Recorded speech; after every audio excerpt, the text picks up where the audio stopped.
Assalamualaikum warahmatullahi wabarakatuh. Selamat malam semuanya.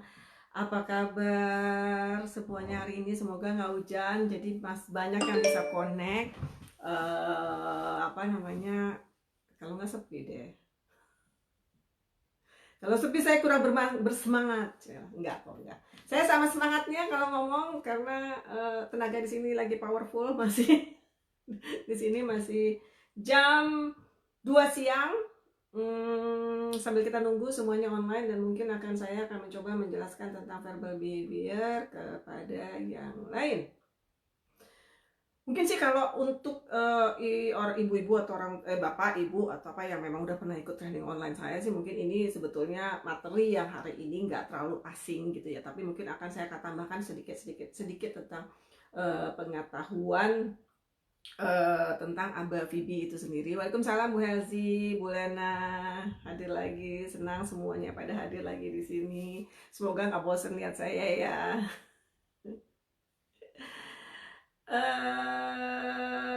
Kita membahas hari ini itu tentang verbal behavior. Jadi tapi sekali lagi ini mungkin sebetulnya ini bukan yang terlalu tinggi. Maksudnya ini masih pemula lah ya. Jadi mungkin kalau beberapa yang udah pernah join training online saya ini mah udah mungkin banyak yang udah tahu, tapi barangkali ada juga yang belum tahu. Sementara ini aman Bu Sinta, aman Bu Medi, suaranya semoga kedengeran dengan jelas di sana, dan semoga juga nggak putus-putus. Di sini sebetulnya sih biasanya lancar-lancar aja, tetapi emang sih kemarin saya kan hampir setiap hari sebetulnya ada training online jam 7. Itu kebetulan suasana kadang-kadang suka ada putus gitu. Saya suka ngeliat buffering gitu di sini gitu. Jadi ya kalau begitu ternyata nanti sebagian begitu ya mohon maaf. Kayaknya sih bukan karena cuaca di sini, karena cuaca di sini sebetulnya kalau musim kayak gini ya, spring itu lagi indah-indahnya cuaca di luar, cuma tidak cocok dengan kondisi sekarang. Jadi kita harus tetap di rumah. Malam Bu Eni. Jadi saya ini udah sebulan lebih di rumah nggak keluar. Saya benar-benar yang paling jauh cuma ke balkon sama ke lift aja saya nggak pernah. Jadi ya cuma sampai balkon paling jauh, dan kita itu jam 8 malam itu di Prancis. Jam 8 malam itu kayak kasih courtesy, kayak kasih semangat support kepada petugas kesehatan. Itu kita jam 8 malam itu tepuk tangan gitu di balkon gitu ya, kebetulan saya tinggal di apartemen. Nah terus jadi ya di situ aja tuh saya keluar tuh. Ya paling pagi-pagi sih suka juga ya berjemur lagi gitu. Tuh ya agak kelihatan dada-dada sama tetangga, ya cuma itu doang yang bisa dilakukan, karena saya juga menghindari, sama juga seperti Bapak Ibu menghindari, sampai saya sebetulnya juga ngumpet dari teman saya. Ada teman saya anaknya di bawah suka main ke atas, suka main ke rumah saya. Dia telepon, saya nggak angkat, takut ya. Kalau ada apa-apa di sini, sebetulnya situasi COVID lebih parah dari Indonesia. Semoga jangan sampai lah Indonesia seperti ini. Tapi sekarang udah mulai agak membaik, dan semoga ke depan lebih baik lagi gitu ya. Oke, sekarang hari ini kita akan membahas verbal behavior, dan kemudian mungkin ada beberapa nama yang saya kurang familiar. Mungkin kenalan lagi. Nama saya adalah Ruri. Saya adalah seorang behavior analyst. Jadi sebetulnya behavior analyst itu adalah profesi baru yang sebetulnya pendidikannya adalah minimal S1 bisa, tetapi kalau yang memang untuk bikin program itu S2. Jadi saya punya S2 di bidang ABA, belajar di Arizona University, dan sebetulnya saya tuh bidang saya ini bukan ini. Saya dulu kuliah saya dulu kerja di pabrik mobil, sempat di pabrik boneka juga saya, dan lebih banyak berkecimpung di konsultan manajemen, walaupun nggak lama karena terus ikut suami gitu ya. Background saya bidang kimia, kemudian saya lanjutin di konsultansi. Jadi kayak saya lanjutin S2-nya Engineering Business Management, tapi ya itulah akhirnya dipaksa. Saya gak enak juga ya pakai kata terpaksa ya, enggak sih, cuma memang waktu itu mungkin karena kebetulan anak saya didiagnosa autis. Jadi akhirnya saya berusaha gimana caranya, pengen tahu nih anak mau diapain gitu kan ya, karena sebagai orang tua sama dengan ibu dan papa yang lain tentu bingung gitu, karena apalagi terus terang biaya terapi di luar negeri itu luar biasa mahal, apalagi kalau misalnya dibilang kayak ABA gitu ya, maksudnya kalau speech sama OT, terapi bicara sama OT atau SI itu kan sudah masuk di dalam asuransi gitu. Jadi nggak selalu masuk sih ya, cuma masih ada kemungkinan gitu diganti karena kan termasuk bagian dari kalau kalau nggak selalu diganti sih, tapi kayak misalnya di Indonesia kan ada di bagian masuk rehab medik gitu, ada beberapa yang diganti ada yang enggak, tapi paling enggak seminggu itu kita masih bisa afford gitu, masih mampu lah, karena seminggu itu kan paling sekali 2 kali gitu ya, nggak terlalu banyak gitu jumlahnya.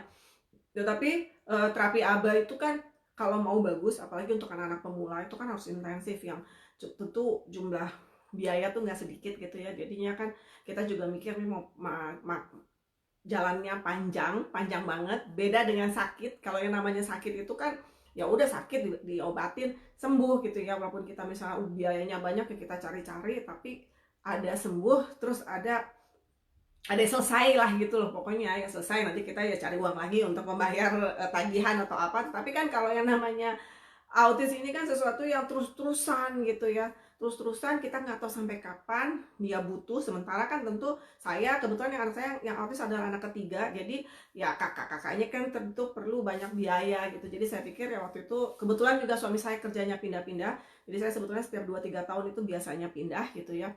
Cuma rezeki saya aja terakhir di Dubai sampai saya sempat lama, tapi sebetulnya eh, apa namanya, kerjaan suami saya tuh sering pindah-pindah. Jadi ini kalau pindah-pindah tuh gimana gitu ya, nih ya, nyari terapis gimana dan hal-hal seperti itu. Makanya akhirnya kebetulan gitu ya, alhamdulillah ketemu jalannya. Jadi akhirnya saya belajar ini sendiri. Saya pikir ya saya pakai untuk anak saya gitu. Paling nggak saya kalau mau dipindah sama suami saya dipindah kemana, saya juga nggak deg-degan nih anak mau diapain gitu. Apalagi ya paling nggak bisa mengcover biaya gitu, sebagian biaya gitu, atau memang ya udah dia terapi aja sama saya gitu kan. Tapi paling nggak kalaupun saya menghasilkan ya dia juga ada gitu, pokoknya ada inilah ya, ada pemasukan lain gitu yang apes-apesnya ya saya aja udah terapi dia gitu kan. Itu kan ya makanya saya betul-betul setelah itu kemudian saya pikir kenapa harus saya diamkan gitu, ini apa masih ilmu ini saya belajarnya juga capek. Saya anak tiga, usia juga nggak muda banget gitu ya. Anak saya tiga, saya harus sekolah, harus kerja, karena dalam sekolah ini sebetulnya nggak cuma sekolah teori gitu ya, walaupun sekolahnya online, tapi saya harus ngumpulin jam terbang, kayak jam praktek sebetulnya. Kayak pilot kan kalau mau jadi lisensi, dapat lisensi harus praktek gitu kan, sama kayak dokter kan juga harus ada PTT. Jadi saya kumpulin ya harus kerja kan, berarti kan saya kerja waktu itu di Dubai dan ngumpulin jam tuh 1.500 jam. Saya selesainya sekitar setahun lebih, setahun setengah hampir. Nah itu juga nggak mudah ya. Jadi saya pikir ini saya udah capek-capek begadang-begadang ya, punya anak tiga gitu paling. Dan terus terang yang paling susah tuh kalau lagi libur. Kalau lagi libur, anak-anak libur, terus kita kan masa iya mau libur di rumah gitu. Kadang-kadang kita harus, maksudnya ya pengen juga jalan-jalan, sementara saya punya tugas. Wah itu udah ada paling agak menyedihkan gitu. Jadi kalau di hotel suami saya main berenang misalnya gitu ya sama anak-anak, ya saya mah di kamar. Sedih banget kalau nggak mereka jam berapa udah tidur, saya mah pagi-pagi bangun gitu. Jadi saya pikir ya usaha saya ini kan sayang kalau dipakai saya, makanya saya sharing aja kepada orang tua. Saya sendiri punya pengalaman yang ya barangkali bisa berguna untuk orang tua lain. Jadi ya itulah kenapa saya banyak share. Jadi saya udah hampir 3 tahun ini saya share. Saya punya website dan saya juga punya FB group tersendiri gitu ya. Jadi mungkin kalau ada yang belum join, yang baru kenal saya, silakan join saya di FB group saya dan juga di website. Kalau untuk program anak-anak pemula sih rata-rata udah lengkap, karena ini kan program saya jalannya udah cukup lama. Terus, nah sekarang kita balik ke masalah nih, ke materi hari ini, yaitu verbal behavior. Apakah ABA, VB, dan mitos-mitos di dalamnya. Jadi jangan sampai VB itu apa gitu ya. VB itu singkatannya verbal behavior. Terus VB itu bagaimana hubungannya dengan ABA. VB itu sebetulnya bagian dari ABA. Jadi ABA tuh gede, ilmu gedenya. Jadi kayak saya belajarnya ABA di kampus gitu ya. Tapi kemudian di bawah ABA tuh ada bermacam-macam teknik gitu. Salah satunya adalah verbal behavior. Ya, verbal behavior ini untuk pengajaran bahasanya, tetapi yang lain-lain macam-macam lagi untuk mendukung. Misalnya anak saya autis, yang nggak cuma pakai VB gitu, pakai yang lain-lain juga gitu. Jadi kita kan asesmennya, maksudnya melakukan program itu seharusnya kan secara komprehensif gitu, tidak melulu bahasa, tapi mungkin untuk anak-anak pemula tentu fokus akan ada di bahasa, karena itu kan merupakan masalah utama yang sebagai fondasi ke masalah-masalah lain gitu ya. Apalagi kalau masih kecil ya, kita kita banyak ngomongnya bahasa. Oke. Nah, sekarang jadi Aba itu ilmu gedenya, terus ada Phoebe gitu kan. Terus kemudian Aba tuh apa gitu. Jadi banyak sekali kesalahpahaman tentang Aba gitu ya. Nggak cuma di Indonesia, tetapi juga di luar negeri ya, karena selama ini Aba selalu identik dengan abanya Lovas ya. Ya memang betul bahwa yang pertama kali membawa teknik Aba ini sebenarnya bukan teknik Aba ya, teknik DTT namanya, Discrete Trial Teaching dari Aba. Jadi DTT itu sebagian dari Aba juga. Itu dipakai sama Lovas untuk penanganan anak-anak dengan autisme gitu ya.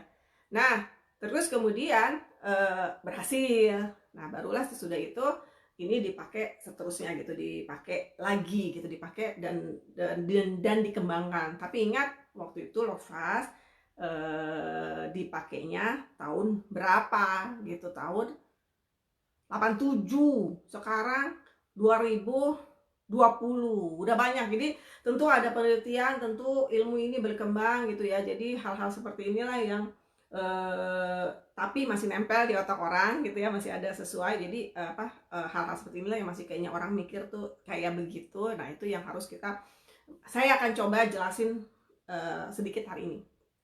Oke. Jadi kemudian tentang Phoebe-nya sendiri apa? Jadi Phoebe itu verbal behavior, itu ya sebetulnya tahun 57 dulu yang namanya Bev Skinner. Bev Skinner itu juga salah satu ya tokoh behavior gitu, bilang bahwa sebetulnya bahasa itu adalah perilaku yang dapat diajarkan dan dibentuk seperti perilaku lain gitu. Jadi bahasa itu adalah perilaku. Jadi bahasa itu Oke, sorry kayaknya agak poor connection. Ini emang lagi problem, nggak tahu, bukannya problem sih, mungkin kebanyakan orang pakai di area gitu ya. Terus kemudian jadi bahasa ini bisa apa namanya, diajarkan gitu seperti behavior lain. Terus kemudian ungkapan tradisional, jadi bahasa sama ini kita taunya bahasa itu kan bahasa reseptif dan bahasa ekspresif ya. Reseptif kita paham, ekspresif itu kita bicara gitu, kita ngomong. Reseptif paham, namanya kita taunya begitu. Oh, dia bisa ngomong, oh dia paham kok, dia lakuin instruksinya, dia paham kok, terus dia bisa ngomong gitu kan. Tapi apakah bisa ngomong ini cukup gitu ngejelasin kondisi anak autis? Nah, itu yang menjadi pertanyaan gitu ya. Jadi menurut si Bev Skinner, waktu itu Bev Skinner tidak membicarakan tentang anak autisme, cuma dia ya bicara aja gitu tentang behavior gitu ya, termasuk bahasa ini gitu, bahwa nggak cukup loh kita cuma ngebaginya bahasa ekspresif gitu waktu itu gitu. Jadi ini dua hal yang berbeda gitu.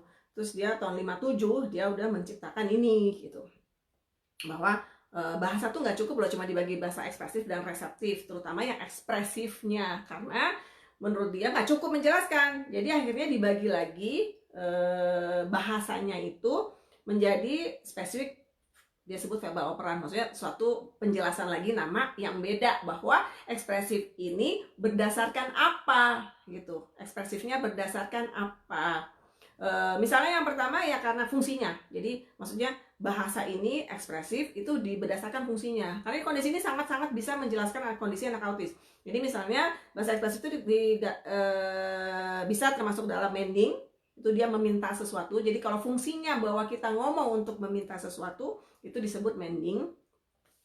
Kemudian yang berikutnya adalah tagging atau melabel sesuatu gitu ya. Jadi kita ngomong, anak ngomong, itu sebetulnya dia melabel sesuatu, bukan minta. Kalau tadi kan minta, kalau tag itu melabel sesuatu. Kemudian yang ketiga adalah echoic. Echoic itu ya ngomong aja, saya ngomong, kamu ngomong gitu ya, pokoknya ngomong, konsep berbicara.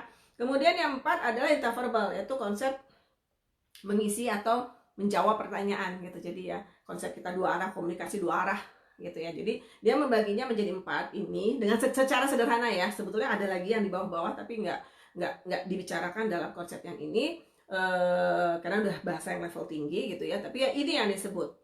Terus kemudian receptive language-nya, bahasa reseptifnya ya nggak dibagi lagi sih, dia sebut satu aja yang disebut sama dia, listener responding atau mengikuti perintah atau ngerti instruksi, ya pokoknya paham, reseptif gitu ya.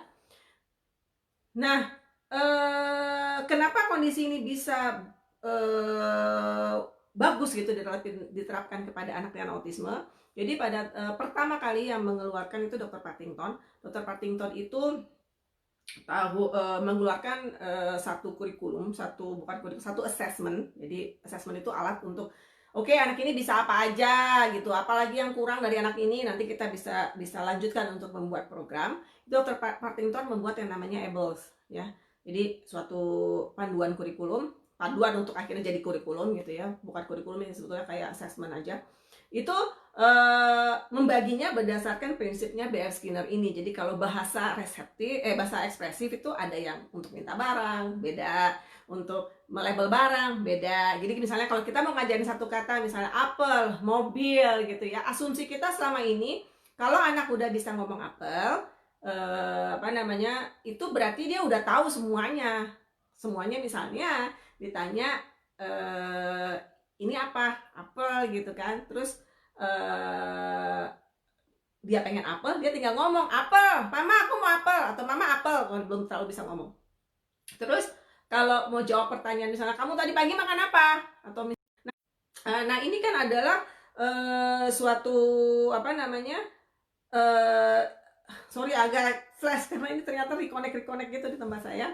Jadi anak ASD belum tentu bisa punya konsep yang utuh seperti ini. Kalau anak normal iya, begitu ngomong apel, di otaknya tuh langsung tahu gimana minta apel, gimana dia ngomong cerita tentang apel. Kalau ditanya apel itu warnanya apa, dia udah tahu. Kalau dia udah tahu warna gitu ya, itu tuh otaknya sangat fleksibel kayak gitu. Dia otaknya bisa lentur menjawab pertanyaan-pertanyaan yang saling tempat tindih kayak gitu. Bukan tempat tindih sih, maksudnya yang kayak bervariasi seperti itu. Sayangnya anak kita yang terdiagnosa autisme bisa jadi nggak bisa, walaupun saya nggak ngomong semua autis nggak bisa ya, tapi kalau udah yang anaknya moderate, apalagi severe, yang bukan mild ya, mild itu yang benar-benar mild ya, yang diagnosa dari psikolog ya, bukan orang ketemu 5 menit terus langsung dibilang anak ini mild autis, bukan begitu ya, tapi ya benar-benar diagnosanya menyeluruh dan memang bilang anak ini mild, mungkin nggak ada masalah. Tetapi mayoritas anak autis yang moderate to severe itu akan mengalami masalah ini gitu. Jadi kalau kita nggak ngajarin konsep utuh ini, bahwa oke, ini apa dek, ini apel, terus kemudian kalau minta apel kayak gimana caranya ya, dia ngomong apel terus kita ajarin terus kita kasih apel dan sebagainya. Terus kalau ditanya makanan favorit kamu, terus kemudian misalnya tadi kamu makan apa ya, bentuk-bentuk percakapan kayak gini, terus anaknya nggak diajarin satu-satu, itu nggak bisa gitu ya. Jadi pas banget menurut saya, terus bisa menjelaskan kondisi anak autis ini gitu. Jadi jangan heran ya, anaknya ibu nih, kalau ibu yang memang belum terlalu ngeh dengan ilmu verbal behavior ya, anak saya tuh macam-macam tahu loh bu, segala macam, misalnya bisa ngomong tuh berbadan kata aja tuh udah ratusan, barang mungkin ribuan, semua yang saya nggak tahu aja dia udah tahu gitu kan. Tetapi gitu ya, manggil saya aja nggak bisa bu, manggil maksudnya mama sini gitu, atau misalnya dia pengen apel, dia lapar, dia minta aku lapar atau aku mau makan apel, itu belum tentu bisa, belum tentu ya. Jadi jangan heran karena ini, jadi kondisi ini bisa menjelaskan. Jadi kemudian akhirnya waktu itu pertama Dr. Partington mengeluarkan ABLES, terus kemudian yang kedua asistennya Dr. Partington, Mark Samber, membuat yang namanya VB-MAP gitu ya, Verbal Behavior Milestone Assessment Placement Program ya itu. Jadi sama-sama mirip ABLES sih kurang lebih, cuma menurut saya lebih sederhana. Tetapi kalau ada yang milih pakai ABLES atau VB-MAP, just the same, maksudnya itu sama aja gitu, nggak ada bedanya. Maksudnya ya tinggal orangnya suka yang mana gitu, tapi dua-duanya evidence based gitu. Jadi kira-kira gitu. Jadi kondisi ini bisa dijelaskan oleh verbal behavior. Terus kemudian selain dia memiliki kesulitan reseptif dan ekspresif tadi, ekspresif udah ngomong tuh belum tentu mereka bisa yang kemampuan lain-lain seperti saya sebut tadi. Terus kemudian anak ASD itu memiliki kesulitan dalam berpikir antar verbal operan, antar sifat, fungsi, dan kategori benda. Jadi kalau saya sini bahasa saya aja ya, otaknya tuh nggak fleksibel. Kalau taunya begini ya begini, taunya begini ya begini gitu. Jadi kalau misalnya dia taunya apel nih ya, ini apa? Apel. Warnanya apa? Walaupun anak itu udah bisa segala macam warna, dan itu buat dia juga bukan hal yang sulit gitu ya untuk ngapalin warna.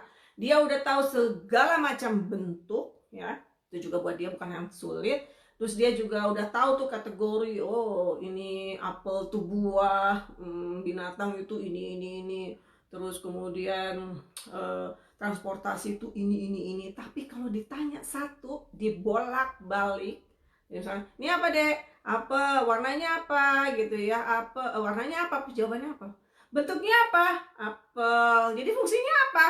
Apel aja terus. Karena yang dia tahu itu kalau buat namanya apel tuh apel gitu. Kalau kita nggak ngajarin bahwa apel itu bisa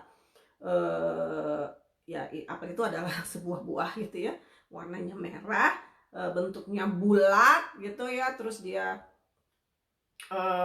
makanan favoritnya anak ini mungkin buahnya misalnya apel, atau tadi makan kemarin siang makan apel sebagai buah, itu mereka belum tentu belum tentu bisa.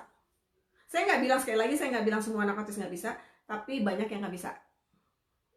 Seperti anak saya tuh nggak bisa bedain, nggak bisa. Jadi walaupun buat dia secara pribadi anak saya termasuk bukan yang sulit untuk ngapalin warna, ngapalin bentuk. Seingat saya nggak pernah ngajarin bener-bener tuh anak udah bisa aja gitu. Maksudnya belajar itu kayak alami aja gitu, kayak kita belajar warna kayak pakai puzzle, baca buku gitu ya, nggak yang bener-bener di dalam suatu konteks yang intensif dititi untuk warna bentuk apa. Tapi kalau cara berpikir dia bahwa satu benda itu bisa macem-macem gitu ya, bisa macem-macemnya itu bentuk, sifat, kategori dan sebagainya, fungsinya itu kalau nggak diajarin dia nggak bisa. Dan itu ngajarinnya susah banget untuk supaya dia berpikir lintas-lintas seperti itu gitu. Jadi itu benar-benar bisa ngejelasin gitu. Jadi jangan mungkin kita terus akhirnya berpikir gitu ya, ini anak saya kenapa sih ya, dia padahal tahu tuh semua benda, maksudnya semua bentuk benda dia tahu, semua warna tuh dia juga udah tahu ya, tapi kalau ditanya tuh pasti salah mulu gitu. Kenapa sih anaknya gitu ya, anaknya bukan kenapa-napa, anaknya mah autis aja gitu, maksudnya bukan ada salah-salah kenapa gitu ya, ya karena dia autis gitu. Banyak anak autis yang seperti itu, walaupun nggak semua, sekali lagi saya bilang nggak semua, tapi banyak gitu. Nah kemudian yang suka salah nih, jadi makanya saya bilang yang sering sekali ada mitos-mitos ABA yang kadang-kadang membuat saya sedih gitu sebagai seorang behavior analis. Ini profesi saya gitu ya, sebagai seorang ibu juga, maksudnya dalam arti kata saya merasa bahwa ABA ini membawa kebaikan buat anak saya gitu, tapi suka orang nanggepnya salah karena sebetulnya yang mereka pikir itu ABA yang nggak benar gitu, ABA yang kurang tepat gitu loh. Jadi makanya itu saya pengen kasih tahu gitu ya. Jadi jangan sampai ada orang yang udah nggak mau ABA gitu karena dia tuh nggak bener, dia bikin anak jadi robot, anak saya jadi kayak gini, anak saya jadi marah-marah, anak saya jadi mukul kepala sendiri gitu, karena setiap di terapi ABA tuh dia mukul-mukul kepala, terus dibilang-bilang dibentak-bentak sama terapisnya dan sebagainya, anaknya ngamuk-ngamuk gitu. Saya juga malah pernah dengar ada klien saya sampai diikat. Terapi ABA katanya diikat. Anak umur 4 tahun diikat. Kenapa diikat? Saya bilang, karena dia mukul kepalanya sendiri. Kepala saya pening dengarnya. Karena terus kan selama saya sekolah nggak ada kita kalau yang benar-benar menerapkan, kan kita kan belajar ilmu behavior ya. Jadi kita mengenal ilmu behavior ini adalah sesuatu yang umum. Jadi kalau saya menganalogikan dengan kita, maksudnya ini ada anak autis nih gitu kan, kita menganalogikan treatment ini kepada kita, ini kan kita sama-sama manusia gitu loh. Jadi ini semua ilmu yang berlaku umum. Kalau ibu nggak mau ibu digituin, kenapa anak ibu gituin? Kenapa ibu rela, bapak ibu rela anaknya digituin? Itu aja. Ini sama-sama orang tua ya. Jadi kita belak-belakan aja. Kalau saya ya waktu itu saya nggak ngerti ilmunya, jadi mungkin agak gimana, tapi ya sekarang alhamdulillah saya udah mulai ngerti. Jadi semoga membuka. Ini tolong dilepasin ABA yang memang pernah bapak ibu tahu gitu ya. Jadi jangan sampai enggak kok nggak gitu nggak gimana, tapi ya kita terima aja nih ilmu nih, informasi yang mungkin saya berikan gitu, terbuka. Jadi ilmu ini, jadi kita, kalau saya memandangnya, sebagai orang seorang behavior analis gitu ya. Jadi namanya anak autis, namanya orang, anak autis itu ya orang manusia sama kayak kita ya gitu kan. Kondisinya autisme itu saya paham yang mungkin berbeda dengan kita, tetapi treatment kita terhadap dia atau terhadap anak, dia itu tetap manusia, dia itu tetap anak-anak yang ya perlakukanlah mereka sebagai manusia dan sebagai anak-anak gitu. Sementara orang-orang yang ngomong abah begini abah begitu, karena mereka tuh nggak ngerti apa itu abah, udah titik. Maksudnya nggak mengerti esensinya. Kenapa ada yang pertama abah itu berkembang jauh gitu ya. Sekali lagi Lovas tahun berapa, sekarang udah tahun berapa. Terus kemudian mungkin ada beberapa yang kurang paham backgroundnya kenapa treatment itu dilakukan, terus akhirnya ya udah dipakai gitu aja gitu tanpa memahami konsepnya, backgroundnya kenapa gitu, kenapa dipakai, kenapa udah nggak boleh dipakai, kenapa dipakai sama anak ini, kenapa tidak boleh dipakai sama anak itu. Itulah gitu ya yang harus kita pahami gitu. Jadi saya agak sedikit menjelaskan tentang teknik-teknik ABA yang saya kenal, yang saya pelajari gitu.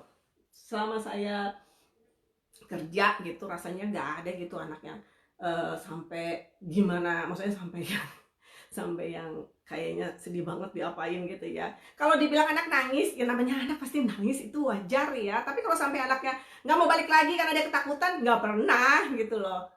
Ya, jadi maksud saya bedakan antara anak nangis karena kita ada suatu treatment gitu dengan ya emang anaknya tuh nangis sampai ketakutan, sampai trauma, itu mah udah lain gitu. Jadi nangis itu juga ada tujuannya waktu kita bikin itu gitu. Maksudnya waktu kita bikin desain program itu. Kalau memang ternyata anaknya nangis gitu. Jadi ya ada gitunya. Yang pertama adalah kita nih sebetulnya abah, tidak cuma abah Vivi sebetulnya. Abah-abah yang sekarang. Jadi kan saya bilang tadi Vivi itu salah satunya ya. Abah-abah yang sekarang itu harusnya menyenangkan dan interaktif. Jadi nggak yang model kayak robot. Pegang, tidak, pegang, tidak. Waduh, kita aja nih manusia kalau ngomong tidak mulu, udah pengennya ngamuk. Apalagi anak-anak yang nggak bisa ngomong. Kalau kita aja ngomong, kalau kita digitu-gituin terus, kita punya bos. Sekarang gini, kita kerja disalah-salahin terus sama bos. Kira-kira gimana perasaannya? Seneng nggak tuh belajar?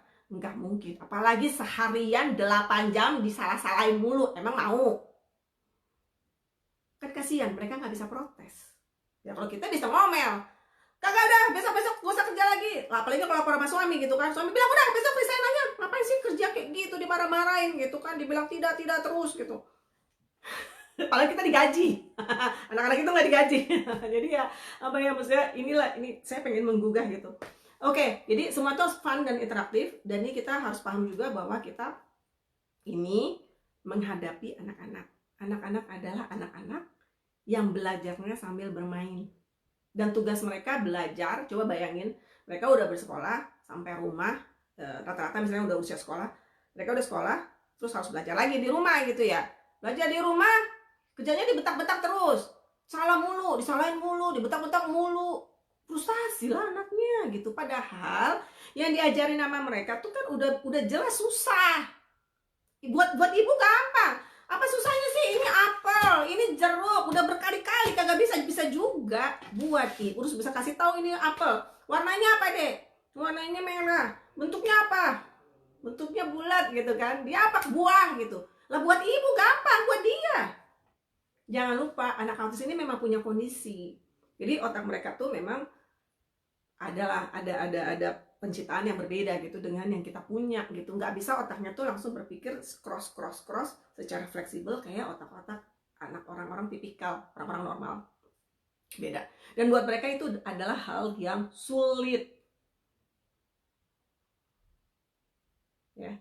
Jadi sama nih kayak kita kalau waktu zaman dulu belajar di sekolah ya. Kayak apa ya, susah cuma ya, kayak fisika tuh saya tuh susah, biologi apalagi, walaupun saya seneng sih, maksudnya kalau udah zaman SMA tuh suka black gitu kan, hewan saya sih masih seneng aja gitu. Tapi abis itu nggak mudeng gitu loh, ini apa, ini katanya jantung, ini katanya apa, otak saya emang nggak mudeng yang kayak begituan. Terus udah gitu ya buat saya itu kan yang susah gitu ya. Jadi kadang-kadang belajar itu tuh susah gitu. Kalau belajarnya sampai dipaksa, apalagi sampai dibentak, apalagi sampai diulang-ulang-ulang, apa kita jadi bisa? Belum tentu loh. Fisika gitu ya, soalnya susah. Diulang tapi soalnya sama. Itu diulang-ulang. Apa saya jadi pinter? Enggak kali, yang ada pas saya enak melihatnya juga. Terus akhirnya apa? Sayanya menghafal jawaban. Bener nggak? Kalau soalnya sama-sama terus, dikasih-kasih terus, berulang-ulang, apa saya jadi tambah pinter? Enggak. Saya menjawabnya udah kayak otomatis saja.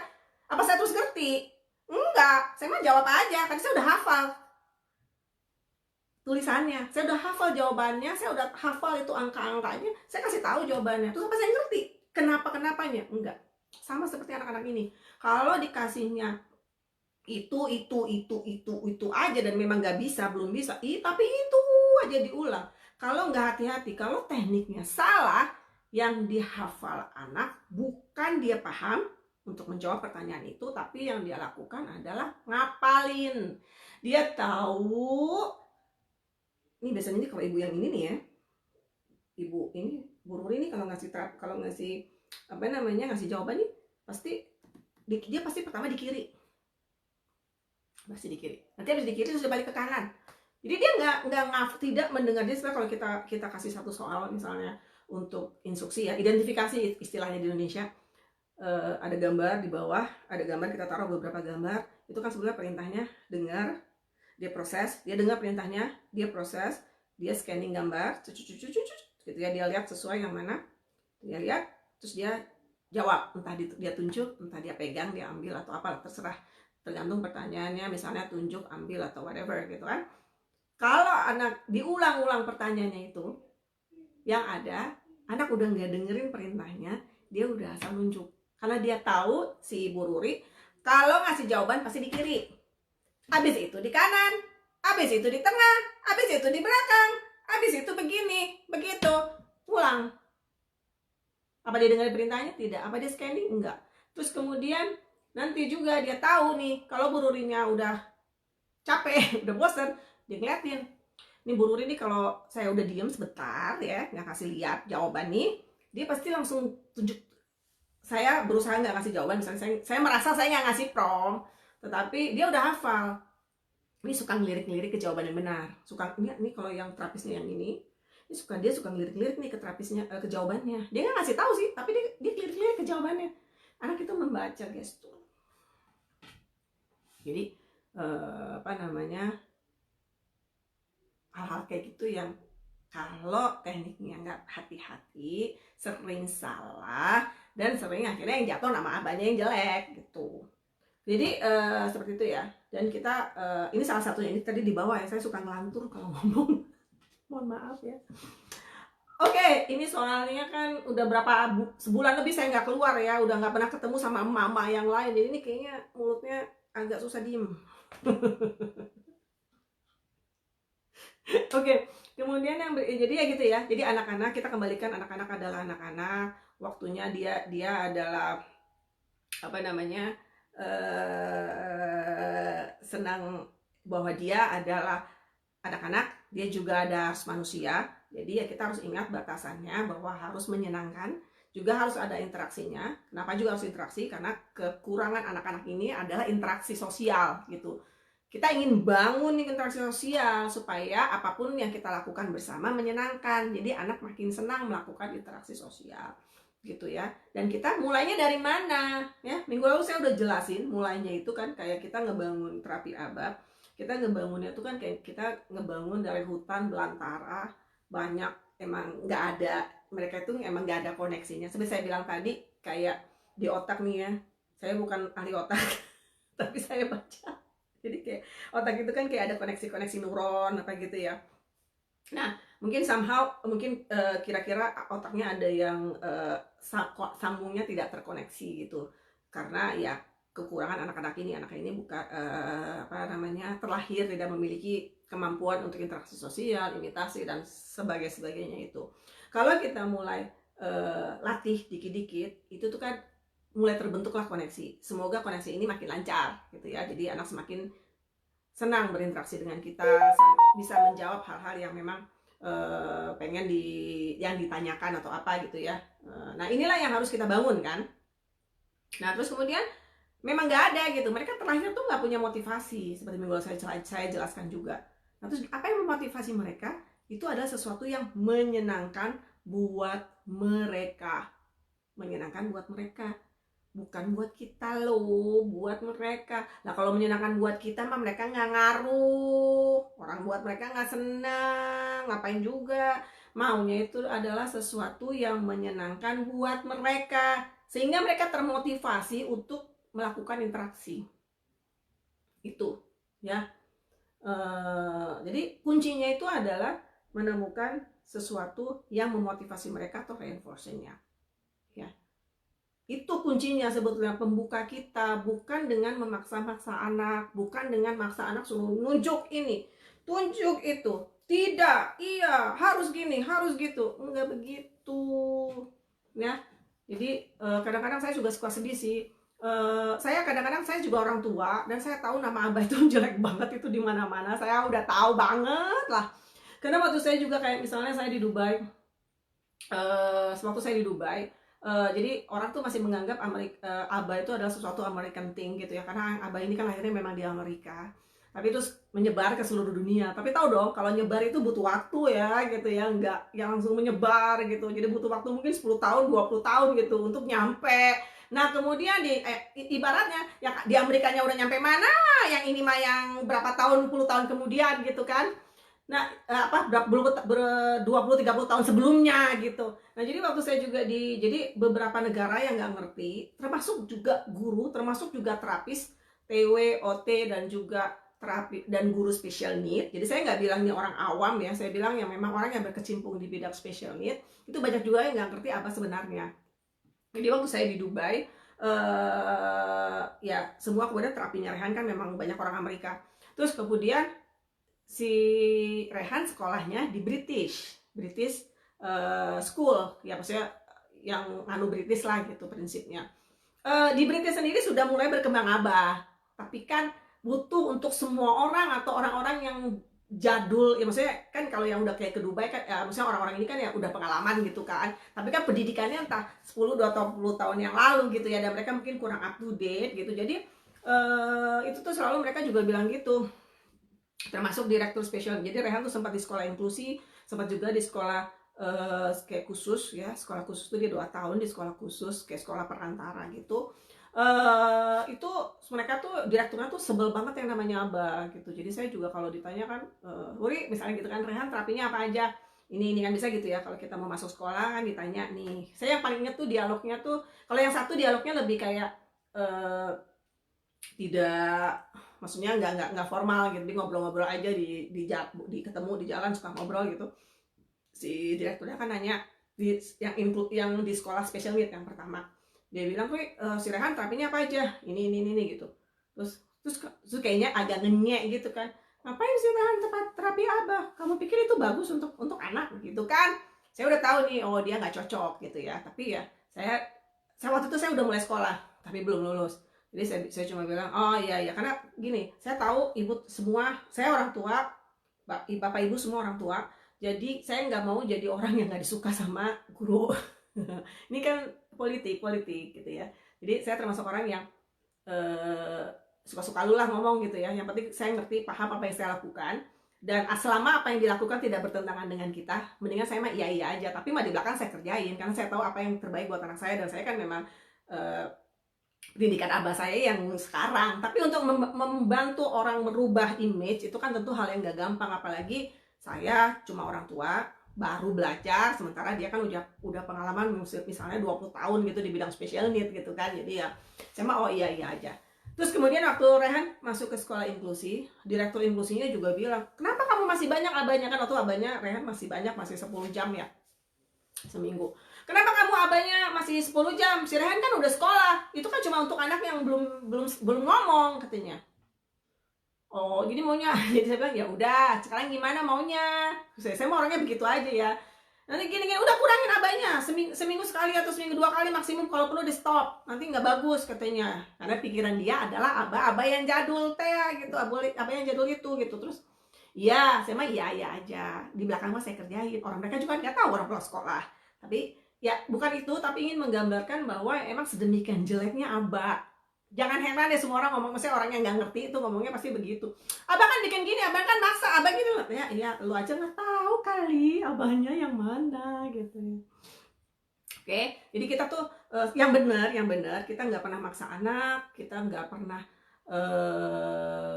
apa namanya, kita lebih meningkatkan motivasinya. Jadi kita bermain di motivasi anak, kita bermain di ilmu behaviornya, gimana supaya anak tertarik untuk belajar, memilih sendiri untuk belajar, gitu ya. Yaitu kita memberikan sesuatu yang menyenangkan dengan anak, yang dari ilmu, dari kalau kita istilahnya pairing, istilah Aba ya. Pairing itu pairing, masangin, bahasa Inggris. Jadi kayak kita memasangkan bahwa kita adalah sesuatu yang menyenangkan buat anak, sehingga diharapkan anak tuh senang berinteraksi dengan kita, senang belajar dengan kita, karena kita memberikan sesuatu yang menyenangkan buat dia, yang memotivasi dia itu, reinforcer itu. Ya, sekali lagi yang namanya reinforcer itu yang menyenangkan, memotivasi anak, bukan kita. Kita asumsi misalnya, anak umur segini udah dia sukanya paling mobil-mobilan, boneka, apa gitu ya, standar gitu kan. Lah, anak autis kan nyeleneh, maunya kan beda gitu. Jadi ya nggak bisa gitu. Jadi harus kita pahami anak ini satu-satu, sukanya apa, bisanya apa. Disitulah kita akan coba mencari gitu, menggali, membangun interaksi dan koneksi kita sama dia. Jadi kira-kira gitu. Kemudian mitos yang lain tuh, yang tadi yang pertama sebagian udah saya jelasin. Misalnya bisa membuat anak seperti robot, ya. Itu mah udah kayak coba aja searching Aba, wah semua orang ngomong, sampai ada Aba yang orang yang diterapi Aba zaman dulu, maksudnya udah sekarang udah gede gitu, udah dewasa, itu pasti ngomong saya sebel banget sama terapis Aba saya karena memaksa saya ngomong gini, memaksa gini. Itu mah jadul lah pokoknya. Jadi nggak benar ya. Jadi tidak membuat orang menjadi robot. Orang kita sebetulnya sekarang pendekatannya, approach-nya lebih sambil bermain, ya, sambil bermain, sambil apa yang menyenangkan buat anak gitu ya, bukan dengan maksa-maksa. Malahan kita sama sekali tidak menggunakan kata tidak menggunakan punishment sama sekali, hukuman atau apa bentuknya tuh sangat dilarang, kecuali udah terpaksa. Nah, udah dicoba terus nggak mempan juga, barulah gitu ya. Itu nanti dijelasin berikutnya. Oke, jadi bikin anak robot enggak. Gimana cara bikin anak robot? Orang kita belajarnya sambil main. Terus udah gitu, yang sering salah, yang sering mungkin yang sering membuat salah itu adalah kalau programnya tidak kurang tepat. Jadi seharusnya desain program itu kan dibuat sedemikian rupa, tingkatannya harus pas. Jadi waktu anak belajar sesuatu itu dia udah ngerti. Jadi kayak contoh nih ya, paling sederhana. Seperti saya bilang tadi, kita menghafalkan sesuatu, bukan menghafalkan, maksudnya kita belajar sesuatu yang bentuknya konsep percakapan dua arah untuk info pengetahuan umum. Pengetahuan umum untuk anak-anak umur segitu tahu. Misalnya fungsi benda, tentang fungsi benda. Kamu duduk di kursi, kamu tidur di tempat tidur, kamu memotong dengan pisau, misalnya gitu ya. Itu yang bentuk fungsi benda. Nah, sekarang saya tanya, kapan ngajarinnya yang pas? Gitu. Lah terus kalau ngajarinnya nggak pas, jatuhnya anaknya ngafal. Jadi untuk mengajarkan itu, berarti kan anaknya harus tahu yang pertama, kata bendanya semua itu udah tahu, lancar ya. Ini benda itu kursi, ini tempat tidur, ini pisau, ini apel, ini kertas, ini apalah gitu yang bisa dipotong ya, segala macam. Nah, terus kemudian bendanya tahu, kata kerjanya tahu. Kata kerjanya tahu, bendanya tahu, baru diajarin yang fungsi itu. Dan itu pun juga kita ngajarinnya harus ada program bermacam-macam gitu. Maksudnya kalau kita bilangnya istilahnya namanya generalisasi. Ya, generalisasi maksudnya generalisasi. Jadi kita nanya tuh boleh gimana aja, jawab itu boleh gimana aja, bukan di setting. Kalau ya duduk di tempat kalau duduk pasti duduk di kursi, tidur di tempat tidur, makan pasti nasi gitu ya. Enggak gitu, karena kalau kita langsung begitu anaknya jadinya ngafal. Enggak kok Bu, yang itu enggak ngafal. Ya enggak, karena dia mungkin program generalisasinya bagus. Maksudnya artis itu kan macam-macam. Kalau anakku bilang, kok yang itu nggak apa-apa? Iya, itu diagnosa autisnya seberapa? Apakah dia benar diagnosanya autis? Karena terus terangnya saya kadang-kadang maksudnya ada klien lah yang dibilang autis. Saya dari awal ini autisnya dari mana? Saya bilang gitu ya. Tapi itu terbukti anaknya tidak ada masalah dengan generalisasi. Jadi diajarkan dengan kayak gimana pun juga, ya dia pasti bisa, karena tidak memiliki masalah generalisasi atau menurunkan hubungan-hubungan benda. Tetapi anak autis, saya bisa bilang yang anak moderate or severe itu nggak akan bisa nurunin sendiri kalau nggak kita kasih contoh yang banyak. Jadi kalau kita bikin dia ngafal, itu sebetulnya salahnya yang ngedesain, bukan anaknya. Udah tahu dia anak autis, dikasih jawaban cuma satu, ya udah ditaunya begitu doang,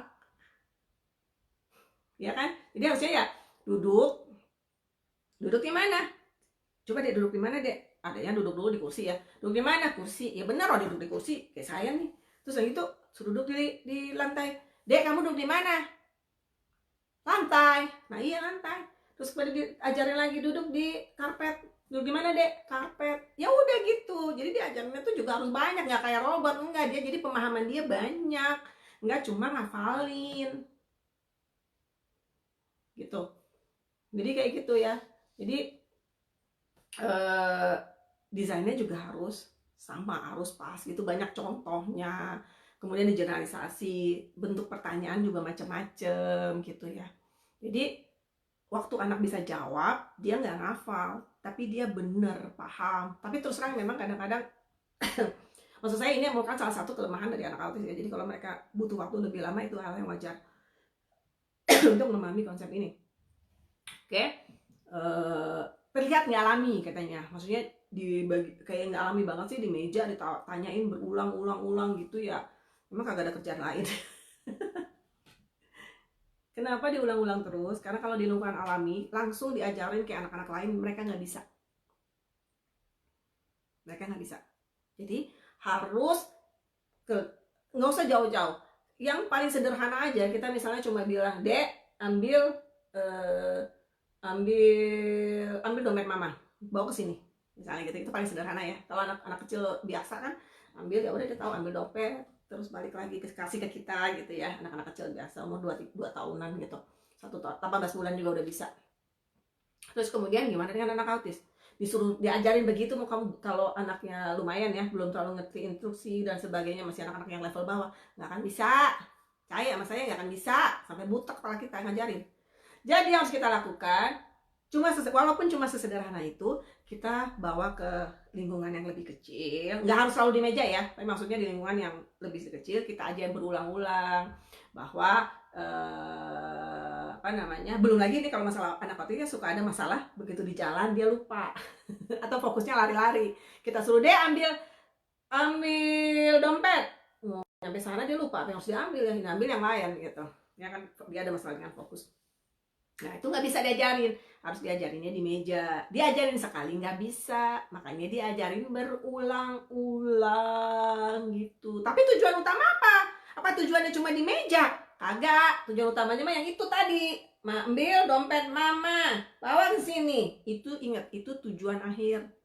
Jadi kalau anak cuma bisa jawab di tempat, di meja, maksudnya kalau ada terapinya doang, wah itu mah program belum selesai, belum jadi itu programnya. Karena tujuan akhir apa? Tujuan akhirnya yang itu. Walaupun mungkin kalau untuk beberapa anak ngajarin ini aja nih, perintah macem-macem ya, ini butuh berbulan-bulan gitu. Jadi maksudnya jangan ibu bilang, nah saya kok udah sebulan kagak bisa juga saya suruh ngambil dompet. Ya anak ibu di mana dulu Bu? Ya jangan-jangan dompet aja dia nggak tahu dompet yang mana gitu. Maksudnya dompet itu yang mana itu dia nggak tahu gitu. Jadi mungkin butuh waktu, butuh proses. Tapi setelah beberapa bulan, setelah programnya itu jalan, harusnya itu dia bisa seperti itu gitu ya. Jadi kenapa tidak kelihatan didalami? Itu namanya karena dia cara belajar dia seperti itu. Apakah cara belajar dia akan selalu seperti itu? Semoga tidak. Kalau terapinya bagus, makin lama dibangun kemampuan dia. Semoga makin lama kita arahin belajarnya itu bisa langsung dari lingkungan. Ya, jadi itu kayak target perantara aja tuh, yang belajar di dalam ruangan dan sebagainya. Kemudian tidak dialami terus dikasih reinforcer gitu ya. Emangnya kalau di tempat di lingkungan alami bisa dikasih makanan, dikit-dikit di sekolah dikasih makanan gitu. Ya nggak begitu. Kan ingat ya, itu tujuan akhir. Maksudnya tujuan akhir yang jangka pendek gitu ya. Diajarin begitu doang, kita suruh doang, anak ini nggak semangat. Ingat ya, anak-anak ini kan autis, beda. Mau dipuji-puji 1000 kali juga buat mereka nggak ngaruh. Untuk anak-anak pemula, anak kecil mau 2-3 tahun dipuji seneng, karena dia ngerti gitu ya, dipuji, oh ya saya pintar, ada pintar deh, gitu ya, GR dia terus nyanyi lagi. Kalau anak normal kan begitu ya. Anak autis mau dipuji 1000 kali juga, kalau nggak ngerti juga ya nggak ngerti, nggak mau dia. Yang dia mau tuh cuma botol. Udah botol aja digini-gini, karena yang menarik dia adalah cuma botol. Pujian ibu nggak berarti apa-apa, dan dia juga nggak mau, nggak suka, nggak ngerti. Ya. Terus kemudian jadi ini yang harus kita harus kita pahami gitu. Jadi itu yang harus kita pahami. Terus kemudian nggak bisa Bu, jadi nggak bisa yang memotivasi ini tuh nggak bisa langsung dipuji juga, nggak ngaruh Bu ya. Jadi yang kita harus memotivasi mereka adalah yang memang menarik buat mereka. Sekali lagi tadi saya bilang kan, dibuatkan yang menarik buat mereka ya. Kalau buat mereka nggak menarik ya mereka nggak mau gitu. Jadi ya itulah yang kelihatannya artificial itu betul, tapi kan tujuan akhir yang di sana tadi yang saya bilang. Kemudian program semua harus sama dan standar, tidak ada. Yang namanya program itu tidak sama dan tidak standar. Karena anak autis itu beda-beda. Anak autis itu karakternya beda-beda, sifatnya beda-beda, diagnosenya pun beda-beda. Sama-sama moderate juga beda-beda kondisinya. Jadi ada moderate yang gini, ada moderate yang gitu, ada yang sukanya ini, ada yang sukanya itu, jagonya di sini gitu ya, bakatnya di sini, itu beda. Jadi kita harus benar-benar tahu gitu supaya bisa mengembangkan mereka secara optimum. Program, jadi kalau ada program yang kayaknya sama, itu salah gitu. Walaupun mungkin untuk anak-anak pemula kelihatan sama. Jadi kalau kita ngomong tentang program yang biasa saya pakai, misalnya kayak VB Map, itu di awal kelihatannya sama, tapi apakah dalam pengerjaannya sama? Tidak. Dalam pekerjaannya akan sangat tergantung anaknya. Reinforcernya sama? Enggak. Ya beda lah, anaknya beda kok. Yang dia suka kan beda, si A sama si B kan beda. Yang si ini senangnya lagu, yang ini senangnya loncat-loncat, yang sini senangnya bola, yang sini nggak senang apa-apa. Gimana? Senangnya cuma sama botol dikucak gitu ya. Kan kondisi autis beda-beda. Ya udahlah gitu. Jadi kitanya yang harus mencoba mengenali masing-masing anak. Jadi anak itu pengennya kita, katanya nih ya, supaya proses belajar baik ya, anak itu harus menjadi partisipan yang aktif. Anak itu harus menjadi harus berpartisipasi aktif. Kalau kita paksa-paksa, itu jadinya anaknya kurang semangat, kurang fokus gitu ya. Kita ya udah nggak usah susah-susah, kita aja lah. Kalau udah dipaksa kagak mau, males. Udah nggak usah susah, masih manusia, sama-sama manusia kok ya. Tapi kalau dipaksa-paksa kan ogah gitu. Datang dikerjain tapi nggak niat, gimana sih? Jadi gitu ya. Jadi itu yang harus kita pikirkan. Kemudian hanya untuk anak yang belum bisa bicara, enggak juga. Terus hanya untuk anak yang bukan untuk anak bukan orang dewasa, enggak. Jadi prinsipnya adalah semua apapun yang ingin kita ajarkan, sebetulnya kita bisa menggunakan teknik ABA dalam pengajarannya. Maksudnya kita bisa kelola gitu ya, kita bisa manage apa yang ingin diajarin, terus pakai tekniknya macam-macam. Kan seperti saya bilang, nggak semua teknik cuma titik, nggak semua teknik itu SPB gitu ya.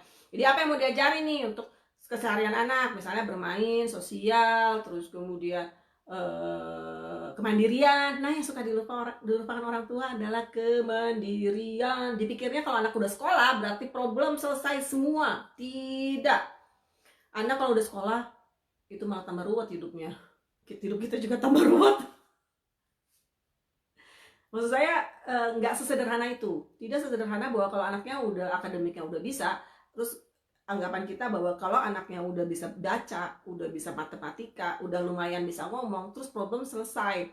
Berarti ya anaknya tuh bisa sendiri gitu, kayak anak-anak yang lain itu bersekolah. Nggak begitu. Sayangnya nggak begitu. Jadi banyak hal-hal yang harus kita coba analisa atau kita bentuk anak ini, kita kasih tahu gimana caranya ya supaya dia bisa berkembang optimal gitu ya, makin mendekati teman-temannya yang normal gitu ya. Jadi yang pengen kita lakukan itu adalah itu ya, jadi kayak gitu ya. Jadi harus dilihat, belum bisa bicara. Kemudian berikutnya, pengajarannya diulang-ulang, apakah anak tidak perlu yang lain? Perlu. Jadi sebetulnya terapi ABA yang baik itu sangat komprehensif. Jadi kita mengakses semuanya. Tapi mungkin kalau untuk kalau saya sih kebetulan karena klien saya itu masih anak-anak kecil, memang problem utamanya adalah bahasa ya. Tapi kemudian kalau bahasanya udah kena, maksudnya udah bukannya udah jago banget, tapi paling nggak kita udah mulai dengan metode pengajaran yang ke arah yang benar. Akhirnya saya biasanya masuk juga ke kemandirian. Paling tidak adalah kayak toilet training, mandi, makan, ganti baju gitu ya. Hal-hal yang memang anak biasa bisa melakukannya sendiri, itu kita harus bawa ke arah itu. Untuk apa? Maksudnya bagaimana bisa orang tua pengen sekolah, anaknya toilet training aja belum. Gak ada sekolah yang mau terima anak pakai pampers, gak ada. Jadi terus gak ada juga orang sekolah yang mau terima anaknya punya problem behavior. Nggak ada sekolah yang mau terima anaknya kagak bisa beresin kotak makanan atau cuci tangan, semuanya harus dibantu, dikejar-kejar. Nggak ada sekolah yang mau terima. Dan terus terang, ngajarin kemandirian itu jauh lebih susah daripada ngajarin yang bahasa-bahasa. Percaya sama saya. Saya punya satu. Saya punya satu yang kepala saya garu-garu ngajarin. Nggak usah ngajarin susah-susah lah ya. Cuma ngajarin cuci tangan. Wah, Masya Allah, itu cuci tangan ya. Sepertinya sederhana, tapi itu buat mereka dia nggak gampang. Kalau toilet training termasuk, alhamdulillah saya termasuk orang yang sangat berbahagia karena dia nggak susah. Itu saya mengajarkan toilet training dan adalah suatu mitos bahwa mengajarkan toilet training anaknya harus sudah bisa ngomong. Saya mengajarkan toilet training sebelum anak saya bisa ngomong, umurnya 3,5-an.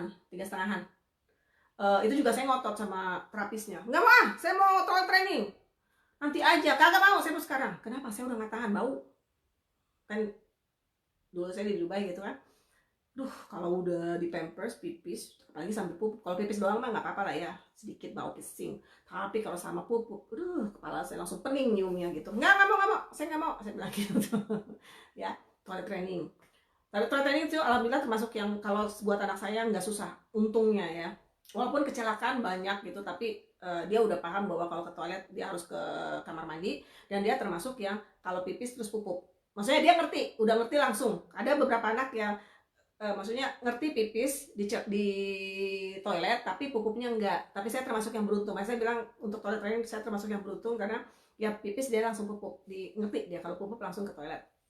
Dan itu buat dia nggak pakai waktu lama. Dan ingat ya, itu dia belum ngomong. Jadi nggak ada alasan bapak ibu nih anaknya belum ngomong saya nggak ajarin ya. Itu cuma satu alasannya, males ya. Terus kemudian yang berikutnya adalah maaf ya kalau saya langsung ya, soalnya sebetulnya harusnya bisa loh Bu, karena dari teori anak yang learning disable aja, anak yang memiliki masalah learning disable itu seharusnya di umur 5 tahun ya. Maksudnya di umur 5 tahun itu yang maksudnya yang benar-benar yang daya tangkapnya rendah gitu ya. Umur 5 tahun itu dia udah pasti bisa dilaksanain toilet training. Jadi kalau anak autis kan belum tentu IQ-nya rendah. Emang dia sih kadang-kadang kayak kesana kemari gitu ya, tapi kan belum tentu loh intelijensinya rendah. Jadi pasti bisa diajarin. Dan saya udah ngebuktiin sendiri. Dan saya waktu itu belum BCBA, jadi jangan bilang, oh ibu kan BCBA jadinya tahu. Kagak. Dulu saya masih belum, saya anaknya masih belum ngomong, beralih ke VB aja belum. Tapi saya udah nggak tahan, terus saya nggak tahan baunya. Nggak mau. Gitu kan. Terus yang berikutnya jadi itu ya. Jadi sebetulnya apa yang betul itu adalah komprehensif semuanya, termasuk yang tadi. Terus kemudian memaksa anak untuk melakukan sesuatu yang dia tidak suka, itu salah banget. Seperti saya bilang tadi kan, kita memulai dari reinforcer, dari sesuatu yang suka, terus kemudian setelah dia suka sama kita, terus kita manipulasi. Ya kita bikin gimana caranya supaya anak tertarik, kan katanya gitu kan, kalau udah cinta mah apa aja dikasih. Jadi kalau suatu anak nih udah senang berinteraksi dengan kita, udah senang berinteraksi dengan terapis misalnya ya, udah seneng banget, mah apa aja kita suruh mah dikerjain gitu. Jadi kita yang tadinya karena sebagai dia anak autis ya, mungkin kita dianggapnya biasa biasa, tetapi kalau kita apa namanya, kalau dia udah seneng tuh apa aja dikerjain gitu. Mau bicara utama kan ya, jadi kayak gitu ya. Iya Bu Tima, enggak apa-apa Bu, tegas, kita semua orang tua perlu diingetin dia. Jadi saya senang juga di sini semuanya orang tua ya, jadi mohon maaf jangan tersinggung, saya profesional tapi saya juga orang tua, jadi saya ya udahlah, kadang-kadang perlu nih orang tua digubrak gitu supaya apa, supaya semangat. Soalnya kadang-kadang kalau saya, menurut pengalaman saya nih ya, anak maksudnya autis itu kan kondisi macam-macam ya, ada yang ringan, ada yang berat, ada yang sedang, terus ada juga anaknya yang intelijensinya bagus, ada intelijensinya biasa, ada intelijensinya kurang. Nah terus orang tua saling ngebandingin, saling apa namanya menyesali dan sebagainya gitu ya. Menurut saya udah nggak ada tempatnya gitu loh, karena kan ya ini anak itu udah beda-beda, udah dikasih dari sananya beda-beda, emang mau dikemanain, mau dikempesin, mau dibalikin ke perut, kagak bisa. Jadi ya terima lah gitu. Karena apa? Karena anak ini walaupun kayak nggak ngerti, tapi sebetulnya ngerti kalau tertolak. Saya pribadi ini maksudnya saya udah beberapa punya klien banyak gitu ya. Ini anak-anak yang memiliki problem behavior luar biasa, yang saya bilang luar biasa. Itu kalau saya lihat sebetulnya yang problem itu bukan anaknya tapi orang tuanya. Bener, orang tuanya yang problem. Jadi kalau ada anak nih, maksudnya kalau anak nangis pukul kepala dikit-dikit ya, maksudnya cuma gitu doang ya, yang tantrumnya wah itu mah biasa ya, itu mana anak-anak lah namanya juga gitu ya. Tapi kalau yang bener-bener luar biasa, saya bisa lihat tuh sebetulnya yang masalah tuh orang tuanya, bukan anaknya. Beneran, orang tuanya loh. Kalau yang pertama tuh mungkin yang tantrumnya agak berlebihan, itu sih sebetulnya bukan salah orang tua ya, tapi lebih ke arah nggak ngerti cara menghadapi anak autis gitu ya. Yang ada sih beberapa klien saya itu sih, tapi sebetulnya nggak banyak jumlahnya, yang misalnya anaknya tuh yang sampai apa namanya, sampai kayak wah mukul kepala lah pokoknya. Tapi itu lebih ke arah dia biasa diturutin gitu ya, bukan. Dan itu kalau yang kayak gitu-gitu mah gampang selesaiinnya, maksudnya bisa lah kita selesaiin dan biasanya nggak terlalu sulit. Yang penting orang tuanya diedukasi gitu ya. Walaupun kelihatannya mengerikan, problem behaviornya kayak suka mukul kepala, suka gigit tangan, suka apa, kalau orang tuanya udah paham nanggulanginnya, dan itu biasanya bukan karena salah orang tua yang apa, cuma karena orang tua kurang paham, itu sih nggak apa-apa, itu mah termasuk, dan itu termasuk nggak terlalu ringan sih, jarang sekali lah cuma yang sampai parah gitu kalau yang kayak gitu-gitu. Tetapi kalau yang benar-benar luar biasa, itu saya udah ketemu 3 orang nih selama klien saya, itu saya lihat yang problem tuh orang tuanya. Dan rata-rata kenapa? Karena orang tuanya denial. Anaknya autis, anaknya problem, maksudnya problem ya, maksudnya denial. Itu udah saya mah, udah deh. Jadi kita kalau terapis nih ngomongnya, ini yang perlu diterapi sama orang tuanya, gitu udah ngomongnya. Udah, karena emang udah, anak tuh walaupun dia belum bisa ngomong, itu ngerti kalau tertolak, atau mungkin kalau dibandingin sama saudaranya itu ngerti loh, itunya dia nggak tahu lah ya, itu kan mereka kan justru perasa ya, belum tentu kan orang yang nggak bisa anak yang belum bisa ngomong itu kan belum tentu dia nggak bisa mendengar, cuma dia nggak bisa ngungkapin aja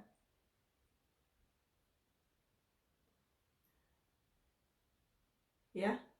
Orang tuanya yang luar biasa, kalau anaknya mah anteng-anteng aja ya. Jadi biasanya tuh anaknya. Jadi saya juga pernah pengalaman yang paling luar biasa itu, yang pertama yaitu yang suka mukul kepala. Oh, saya pernah juga itu, pukul kepala sampai berdarah kepalanya. Itu juga anaknya, orang tuanya. Orang tuanya anaknya 5, semuanya cowok, rapat-rapat, ini orang Pakistan. Jadi 5 cowok, ini yang paling kecil yang autis. Saya bisa bayangin hidup anak ini berat banget ya. Karena kan gimana pun namanya, apalagi kalau deket-deket gini pasti kan persaingan antar saudara itu kencang ya, dan dia paling kecil, dia umurnya 5 tahun. Verbal, sudah ngomong, sudah verbal, anaknya termasuknya menurut saya sih lumayan pintar ya. Cuma dia punya masalah, cuma dia memang very autistic ya, jadi yang bener-bener yang cara berpikirnya tuh kayak gitu. Tapi pintar deh, ngajarin ke dia tuh nggak terlalu sulit, ngajarin banyak hal gitu ya. Konsep-konsep apa interverbal juga dia cepat banget lah, langsung dia bisa. Tapi itu problem behaviornya dia, waduh, bikin kepala. Pokoknya nih kalau dikasih tahu, dikasih tugas atau dikasih apa, langsung coba apa namanya, jedotin ke mana aja. Kalau kita deket sini ke dinding, kalau kita di lantai ke lantai, dan itu bunyinya tidak kencang, yang kubrak. Waktu saya terapis baru, jadi saya agak itu tuh gimana, kepalanya encer ya gitu. Itu ya, itu orang tuanya. Terus yang kedua juga kasus adalah orang tuanya lagi, karena apa namanya, itu problem behavior juga lengkap. Satu anak tuh problem behaviornya lengkap. Anaknya nyubit, mukul, nendang, ludah, nyakar, gigit, lengkap semuanya. Itu juga saya masih jadi terapis baru waktu itu, lengkap semuanya. Ketemu ibunya, udah kita tahu problemnya siapa, ibunya problemnya. Karena ibunya tuh selalu bilang, anak saya bukan autis, anak saya pintar. Udah jelas-jelas anaknya autis. Kalau yang tadi kan ya lumayan verbal, lumayan kelihatan lah, agak lumayan gitu kebetulan gitu ya. Nah kalau yang ini mah udah jelas-jelas anak umur 6 tahun, belum toilet training, perempuan, badannya agak tinggi, agak gede untuk usia 6 tahun. Ngomong sama sekali nggak bisa, cuma kalau ada gitu cuma gitu kalau dia marah gitu, terus gigit, terus ludah gitu ya. Luar biasa. Terus yang berikutnya juga ada bapak-bapak, ibu, ada salah satu orang tua juga, ibu yang ya udah, kalau kita lihat udah tahu deh ini masalahnya orang tua. Dan terus terang kita sebagai terapis nih, kalau udah masalahnya orang tua, kita tobat deh bener. Kitanya juga tobat gitu loh. Karena apapun yang kita lakukan nggak akan pernah berhasil selama orang tuanya belum menerima, belum mengakui anak ini bahwa oke, ini autistic is a condition yang mungkin cita-cita saya harus berubah tentang anak itu, tapi bukan berarti terus anaknya nggak punya masa depan gitu ya kan. Jangan sampai kita kasih bom waktu ke anak-anak kita yang lain kalau kita punya anak yang lain ya. Makanya dari kecil kita terapi dengan ke arah yang benar gitu, kita terapi terus. Nah kalau udah begede bagaimana, kasihan kan saudara-saudara yang lain kalau kita nggak ada, bagaimana gitu kan. Ya dari kecil lah tuh kita harus pupuk gitu. Dan tapi kan yang pertama tuh adalah apa? Acceptance, menerima bahwa emang kondisinya, jangan denial. Ini kondisinya anak ini mau diapain? Saya bilang mau dikempesin, mau kasih orang, kagak lah ya. Terapis itu ya datang pergi, dia udah kita udah cocok, tiba-tiba Bu pamit, dia mau nikah, baru berikan kerja, ada yang nikah, Bu saya hamil. Nah ini kan semua nih, terus gimana? Kalau kita sendiri nggak tahu gimana? Kira-kira begitu ya. Ini kebanyakan ngegosinnya ya. Oke, yang berikutnya adalah seperti saya bilang tadi, namanya Mbak Phoebe tidak pernah memaksa anak. Terus kemudian memaksa, apalagi nih sering banget yang dibilang Phoebe memaksa anak untuk bicara. Ini kalau ini mah terutama tentang Phoebe-nya ya, tentang Phoebe memaksa anak untuk berbicara. Itu nggak benar juga. Phoebe itu tekniknya, ada tahapannya, nggak ada maksa anak bicara bertahap. Sama seperti teknik-teknik ABA yang lain itu bertahap, jadi tidak benar. Jadi terus kemudian mengutamakan punishment tidak dibanding reinforcement. Jadi mengutamakan salah dikit tidak, apalagi makin salah makin tidak, tadi lagi makin tidak. Coba aja bapak sama ibu ya ngedengerin kata tidak ya. Coba rasanya gimana? Ibu rekam aja kata tidak ya. Tidak, apalagi makin kenceng. Ibu rekam, silakan direkam. Ibu dengerin 3 menit aja, 5 menit kalau nggak pengen lempar orang.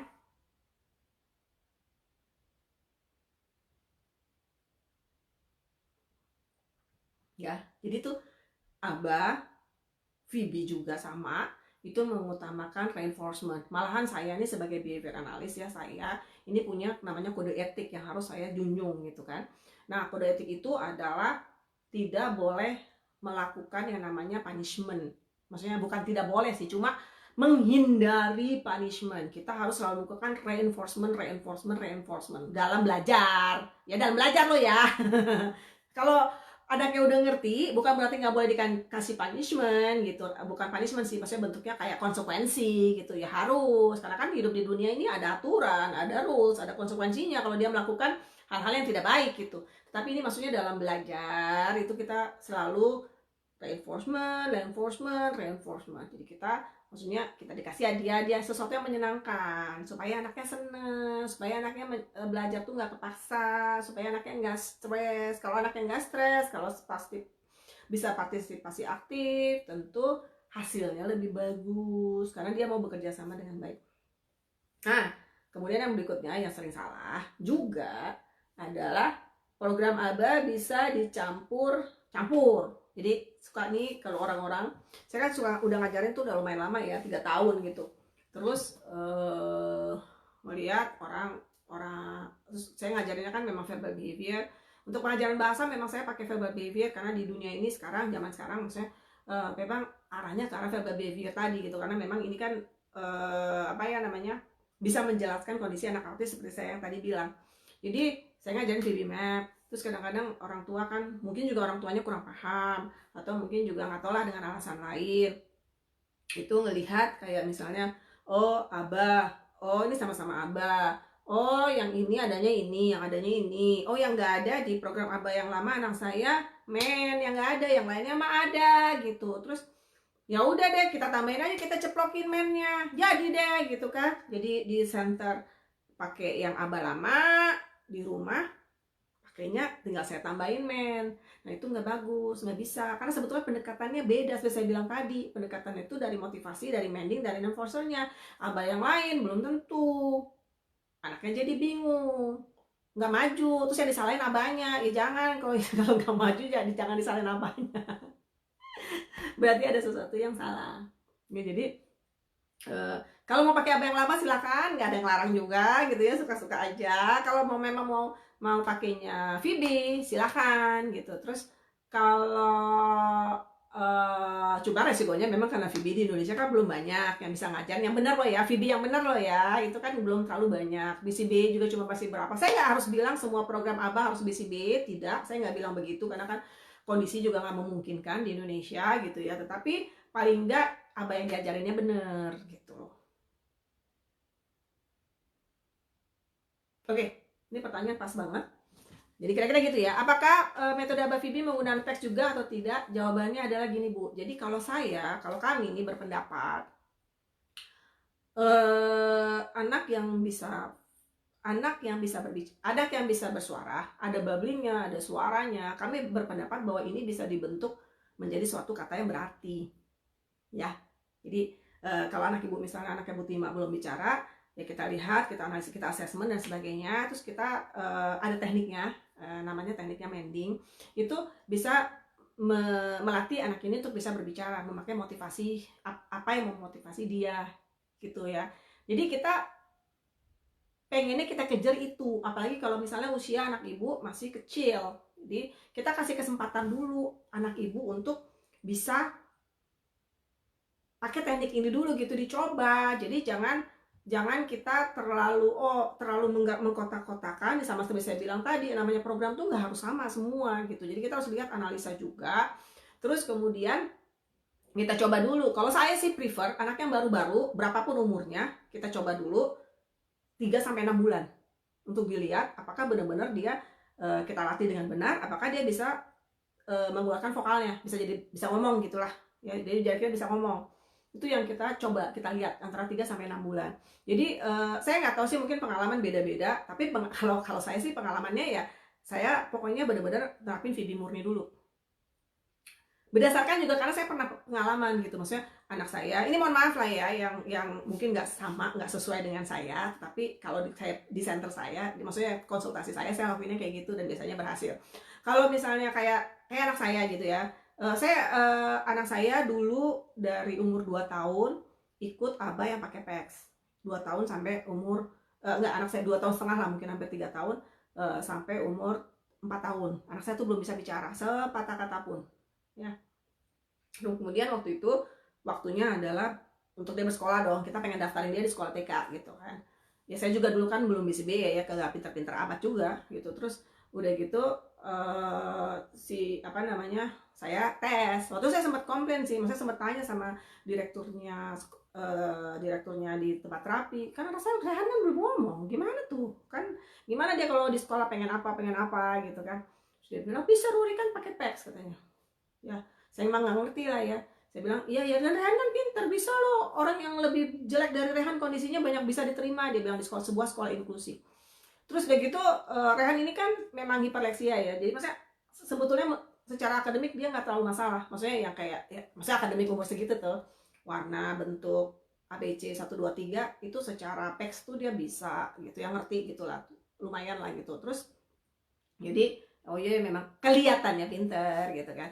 Terus ya udah pas dites ya kagak bisa lah ya, nggak diterima.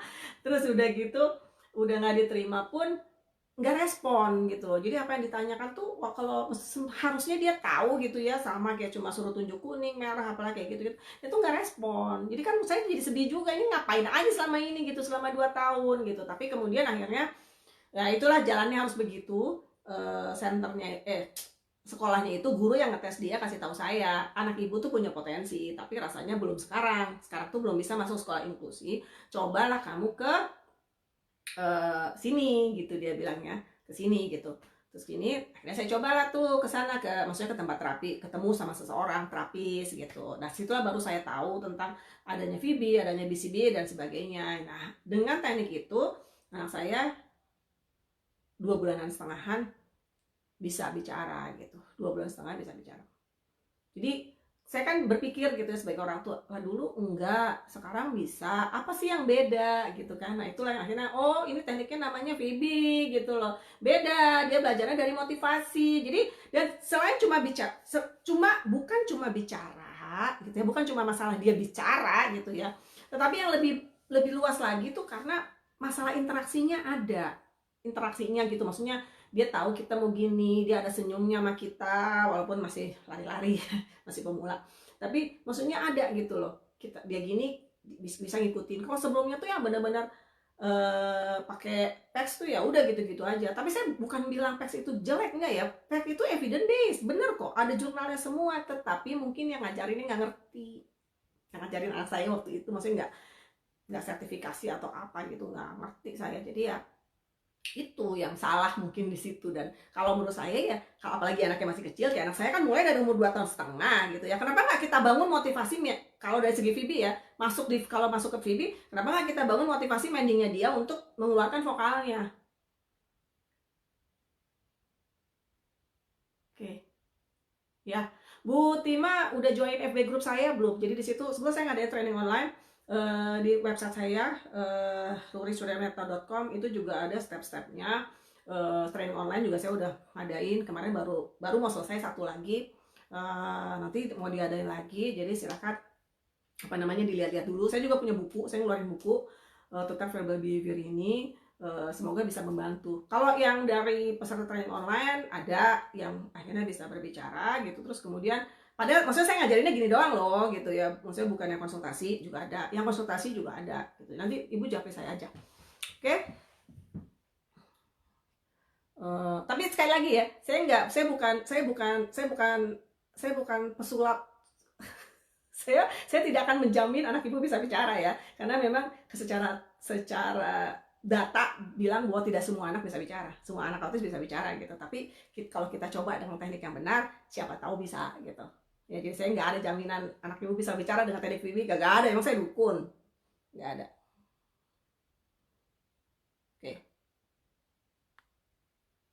Oke, Bu Tima sama juga mengajak anak untuk menjawab pertanyaan why, itu levelnya udah lebih tinggi lagi. Jadi sebetulnya kalau saya tuh biasanya ngajarinnya kan pakai VB Map ya Bu ya, maksudnya dipetain dulu anaknya, terus kita lihat step by step, kira-kira anak ibu udah sampai apa belum. Berarti anak ibu sebenarnya udah vokal ya Bu Tima ya. Cuma nah itu harus kita analisa dulu gitu, posisi anak ibu di mana, baru kita bisa. Jadi kayak ada urutannya gitu loh Bu, ngajarin tuh ada urutannya, ini dulu, ini dulu, ini dulu, ini dulu gitu, nggak tiba-tiba diatep Bu. Jadi harus bangun, harus dibangun. Jadi dari bawah, dari bawah, dari bawah. Ini kalau saya bentar ya, ini kebetulan saya baru ngajar, dia masih ada di sini Pak. Kemarin, jadi kalau misalnya saya nih biasanya makainya, jadi kita petain dulu anaknya. Ini salah satu contoh aja, tapi memang masih berantakan karena ini memang file lama punya anak saya dulu gitu ya. Jadi kita tuh biasanya petakan dulu anaknya kemampuannya bisa apa, bisa apa, bisa apa. Jadi di assessment anaknya bisa apa. Jadi ini kalau bisa dilihat ini seharusnya anak umur 4 tahun normal, komplit, penuh. Ya, penuh. Gitu. Terus kemudian ya kita petain anak kita, udah bisa belum? Nah ternyata banyak bolongnya. Anak saya pertama kali umurnya 4 tahun setengah, 4 tahun lebih. Yang tadi saya bilang tuh, abis dikeluarin, habis gak diterima di sekolah sekolah inklusi itu, kan pindah terapis kan. Terus kemudian dipetain lah di VB-Map gitu. Nah ini yang hijau doang, yang hijau aja ya ikat ya, yang hijau doang. Anak saya umur 4 tahun lebih. Nah banyak banget kosongnya ya, makanya dia nggak bisa ngomong ya. Jadi tuh pelan-pelan kita bangun. Termasuk nanti menjawab pertanyaan apa, siapa, kemana, di mana, itu ada tahap-tahapannya Bu. Ini ini yang agak, maksudnya yang menarik dari ini VB-Map, ini namanya VB-Map itu karena visual dan bisa dimengerti oleh orang awam. Jadi kalau level 1 0 sampai 18, level 2 18 sampai 30, level 3 30 sampai 48 bulan perkembangan anak. Nah, Ibu bisa main-main ke website saya atau ke FB group saya, nanti mungkin lebih tahu. Oke. Yang berikutnya pertanyaannya, kebanyakan orang tua itu tidak bisa menerima atau belum punya ikhlas. Iya, betul Bu. Dan menyalahkan Sang Pencipta. Jadi kalau menurut saya udahlah, udah dikasih mau diapain lagi, masa mau dikempesin atau mau dibalikin, nggak bisa, jangan dibalikin gitu ya. Jadi ya bersyukur aja.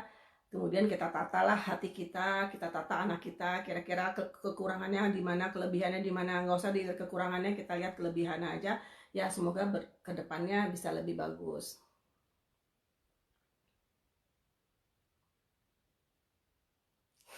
Bu Lena, toilet training ya? Wah, anak ibu belum ya? Itu toilet training itu susah-susah gampang. Tapi kalau menurut saya yang sangat berpengaruh itu adalah kemauan dari orang tua. Karena toilet training itu jatuhnya orang tua. Dan kadang-kadang nih ya, orang tua tuh suka underestimate loh. Maksudnya saya pernah bawa orang tua di luar, biasa kalau anaknya masih anteng, aja kalau kami orang Medan ya. Nah ini nih ya, orang tua yang sangat anteng-anteng aja tuh, kalau udah dibilang sama dokter anaknya mild autis, saya tuh kalau udah namanya assessment gitu ya, terus orang tuanya bilang diagnosanya apa nih Bu, mild autis gitu, terus orang tuanya masih ketawa-ketawa. Aduh, saya bukan psikolog, jadi saya tidak boleh mendiagnosa dan saya tidak boleh komen terhadap diagnosa orang karena itu bukan kapasitas saya. Tapi kan saya tahu gitu ya. Kadang-kadang saya sedih gitu. Maksudnya orang tuanya santai-santai aja, dibilang mild autis kan mild gitu loh. Kesannya kalau mild itu ya udah mau sembuh, kagak. Udah gitu seringnya. Ini mohon maaf di Indonesia, mohon maaf nggak cuma di Indonesia sih ya. Di mana-mana juga mungkin masih kadang-kadang diagnosenya itu cuma dokter lihat 5 menit, 10 menit terus dibilang anaknya mild autis. Ada juga salah satu ibu yang saya tanya, diagnosanya apa Bu? Saya bingung Bu, dokter satu ini ngomong ADHD, dokter ini ngomongnya ASD, ada yang ngomong itu kan, ADHD, ASD, gimana Bu ngetesnya? Saya sampai ketawa Bu. Katanya anaknya nggak ADHD. Oh dia bilang, tapi dokter lain ngomongnya anaknya nggak ADHD. Gimana cara taunya Bu nggak ADHD gitu? Nggak ADHD gimana cara taunya gitu? Iya kan dipegang sama kepalanya nih, sama dokternya nih, misalnya anaknya bikinin. Oh bukan ADHD Bu, kenapa? Dia bisa lihat mata saya. Saya udah cuma gara-gara bisa lihat mata, kontak mata sekejap aja udah dibilang bukan ADHD atau dibilang anaknya dipanggil nganeh, langsung dibilang autis. Begitu, oh dia nggak pernah flapping selama di tempat itu, dibilangnya mild autis. Terus orang tuanya santai-santai. Kalau saya mah mendingan dikasih berat aja sekalian, autis berat Bu. Terus ibunya jadi nangis-nangis, tapi kan abis itu selesai. Maksudnya abis itu kan ibunya semangat. Nggak benar. Jadi maksudnya diagnosanya tuh juga harus benar gitu. Maksudnya makanya kalau saya tanya yang diagnosa siapa. Tapi kalau misalnya yang diagnosa tuh psikolog, terus gimana cara diagnosanya? Gini, atau mungkin dokter. Oke dokter, tapi dokternya emang udah pengalaman bidang autisme gitu ya, yang memang cuma sebentar sih Bu, tapi ditanya ini. Oh oke, saya masih dan siapa dokternya ya, saya tahu. Oh oke, memang beliau ini udah memang pakar di bidangnya. Saya mah, oh oke, berarti benar gitu. Tapi kalau dari mana Bu, dokter mana, dokter anak gitu misalnya. Terus, nah itu kadang-kadang itu yang sangat menjerumuskan Bu Ica. Jadi mungkin kadang-kadang dari profesionalnya sendiri yang mungkin sih ada faktor nggak tega. Nanti kalau dibilang autis, gimana gitu orang tuanya, terus jadi down. Jadi dibilangnya cuma maut autis. Tapi seperti saya bilang tadi, orang tua tuh mending digebrak sekalian supaya semangat. Ya kan?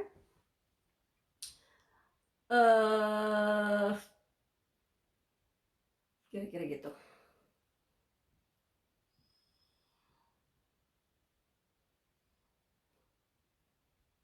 Iya.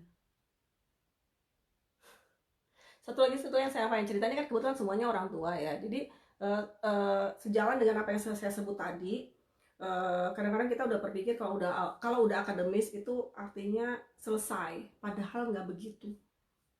Nggak begitu. Even anaknya udah kuliah pun nggak begitu. Nggak kayak anak-anak kita nih. Jangan samakan daya tangkap akademis dengan kondisi autisnya tuh udah pasti bisa gitu, kayak yang lain. Belum tentu. Belum tentu. Bener. Saya pernah punya dulu, saya kan suka dulu suka. Saya pernah ngadain seminar, terus kebetulan ada salah satu pesertanya bapak-bapak. Bapak-bapak itu punya adik autis, jadi adiknya tuh udah dewasa ya, jadi bukan anak-anak. Kebetulan bapak itu karena punya adik autis, jadi beliau tuh bikin kayak sekolah atau tempat terapi autis gitu. Dia baru sekali ini lah dengar tentang verbal behavior gitu, jadi pengen ikut gitu kan. Ya udah ngobrol habis sama terapi. Terus dia cerita gitu, adiknya dia itu kan kuliah ya. Kuliah ini sebetulnya saya cerita bukan yang ngegosip ya, tapi maksudnya membangunkan apa ya, sharing supaya diambil manfaatnya gitu, bukan ngegosip, bukan ngejelek-jelekin. Saya juga nggak ngomong orangnya siapa, saya juga lupa orangnya siapa ya. Tapi maksudnya ini benar-benar yang saya juga sebagai orang tua yang anak saya masih kecil gitu ya, memang harus disiapin gitu. Jadi kayak misalnya beliau ini bilang kan adiknya itu udah kuliah, jadi bisa dibilang ya level, walaupun mungkin dia bilang ya kalau kakak-kakaknya dia dan yang lain, saudara yang lain itu sekolahnya di universitas bagus-bagus gitu ya. Nah adiknya ini kan universitas yang biasa-biasa gitu, tapi jurusannya juga nggak gampang, jurusannya juga akuntansi. Itu kan nggak gampang ya, berarti bisa dibilang bahwa tingkat intelijensia anak autis ini tinggi gitu kan. Dia cerita, tapi kan dulu kan orang tua saya nggak ngerti, jadi tahunya tuh pokoknya anak di sekolah kalau udah sekolah tuh urusan selesai gitu, seperti anak-anak lain dia pasti punya tingkat kematangan tertentu gitu. Nah akhirnya apa, setelah lulus kuliah bisa, terus kemudian waktu kerja, apa anaknya mau kerja, nggak mau, nggak bisa. Jadi kalau pokoknya ada masalah, jadi dia misal pun kerja selalu ada masalah gitu. Ya itulah ya, entah masalah komunikasi, masalah sosial, dia nggak mau nurutin kata bosnya dan sebagainya gitu. Terus kemudian saya kan jadi bingung ya mau gimana dengan adik saya gitu kan. Di sekolah-sekolah, tapi memang kalau disuruh kerja pun kalau akuntansi nggak bisa Bu, itu ketinggian buat dia gitu. Maksud saya mungkin waktu lulus itu kan, namanya lulus kan ada tugas akhir itu dia menguasai banget dong karena dia belajar dan sebagainya tentang tugas itu doang. Tapi kalau namanya kerja tuh kan banyak sekali gitu hal-hal yang harus dia pelajari dengan cepat. Bukan cuma masalah masalah akuntansinya, tapi masalah sosial dan sebagainya, bahasa gitu kan. Kayaknya dia nggak bisa gitu anaknya, dan anaknya itu ya udah. Jadi sekarang kegiatannya apa Pak adiknya? Nggak ada Bu, cuma jalan-jalan ke mall. Ya mungkin karena anak orang mampu ya, jadi ya udah dia punya aja duit gitu kan. Kakak abangnya juga orang mampu gitu. Ya makanya saya sedih Bu, adik saya kok gitu katanya. Nah itu dia katanya. Terus pernah kejadian Bu, kejadian apa Pak, saya bilang gitu. Jadi anak itu kan ya karena kan hubungan sosialisasinya kurang bagus ya. Terus kemudian dan nggak pernah dilatih di sisi itunya gitu, nggak memahami sisi itunya karena dipikir ya itulah orang tua mungkin zaman dulu juga kalau udah sekolah itu udah selesai urusan akademik. Nah si bapak ini tuh adanya tuh suka mukul orang, bukan mukul sih, maksudnya mungkin ada apa dikit terus dia main pukul gitu, ada apa dikit dia main pukul karena kan dia mungkin tidak diajari bagaimana mengatur emosi dari kecil gitu ya. Jadi akhirnya Ya tuh dia mukul orang, udah gede kan, misalnya udah dewasa, yang dipukul itu polisi, jadi dia ditangkap sama polisi, ikan ditangkap, udah ditangkap, dipanggil kakaknya kan, saya datang gue dipanggil, oh terus gimana? Iya saya dipanggil kan, terus dibilang kan, polisinya kan tahu, ini adik saya mau apa, mohon maaf katanya adik saya ini autis, gini gini gini. Oh ya udah pak, kalau adiknya autis kita nggak akan proses lah pak, udah, misalnya mungkin mukulnya ya biasa aja gitu ya, nggak sampai yang luka-luka gitu. Oh ya udah pak, pulang aja. Tapi kakaknya tuh punya ide, saya tuh udah capek bu ngasih tahu sama adik saya gitu, kamu jangan gitu, nanti kamu gimana kalau dipukulin orang, kalau kamu mukul orang. Tapi dia nggak pernah mau dengar, jadi saya bilang sama itu dia polisinya, udah pak tangkep aja katanya. Jangan lah pak, ini kan ada papa autis, nggak ngerti dia dengan apa namanya pemukulan ini nggak boleh berbahaya apa-apa. Udah pak, penjarain aja, saya udah pusing katanya. Bapak penjarain aja 1-2 hari, saya pengen adik saya kapok. Kenapa? Karena kakaknya tahu adiknya itu nggak tahan panas dan nyamuk. Sederhana aja. Penjara aja pak, udah. Akhirnya si bapaknya, pak polisinya, ya udahlah, kalau saya sih sebenarnya nggak mau proses pak, tapi kalau bapak bilang itu lebih baik ya kami proses gitu kan, dimasukin penjara maksudnya. Masuklah dia penjara 2 hari katanya, 2 hari saya jemput katanya kan, tanya sama adik saya, udah gimana kamu kapok, kamu mukulin orang gitu kan, kalau kamu mau mukulin orang lagi nanti kamu masuk penjara lagi, kata kakaknya gitu kan. Nggak mau lagi aku, jadi kamu kalau marah lagi ditahan, nggak boleh ya. Iya, aku nggak mau mukul orang lagi. Kenapa kamu kapok? Kalau orang normal kan, maksudnya orang yang ngerti paham sosial pasti kan, ya malu lah masuk penjara, takut ada orang jahat. Enggak, jawaban dia cuma apa? Panas, banyak nyamuk.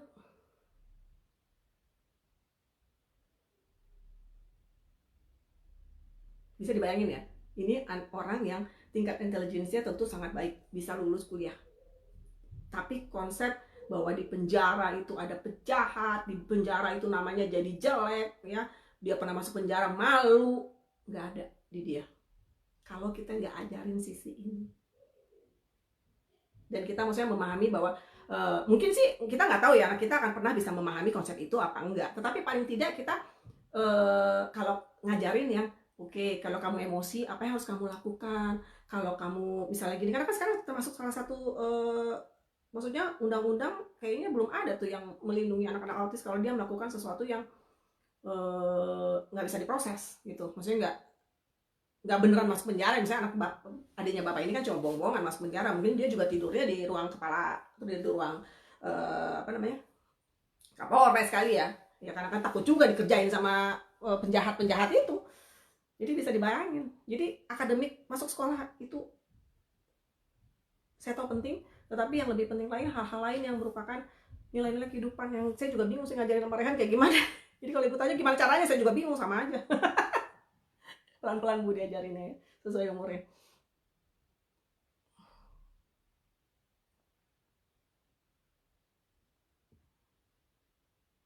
Oke, Bu Melia, anak saya umur 5,5 tahun belum verbal, masih babbling, suka melihat orang gambar. Setiap lihat kertas langsung ambil pena atau spidol, bawa ke saya suruh gambar. Dan si anak ini fokus perhatian. Saya instruksi anggota tubuh baru saya gambarkan. Yang sering jadi masalah, saya instruksi pegang hidung, dipegangnya selalu kepala. Bahkan bila saya mau gambarkan cara pegang kepala dulu sebelum diinstruksikan, dengan cara ubahnya Bu agar dia paham. Oke, jadi sebetulnya kan ya memang anak-anak kadang-kadang agak kebolak-balik ya.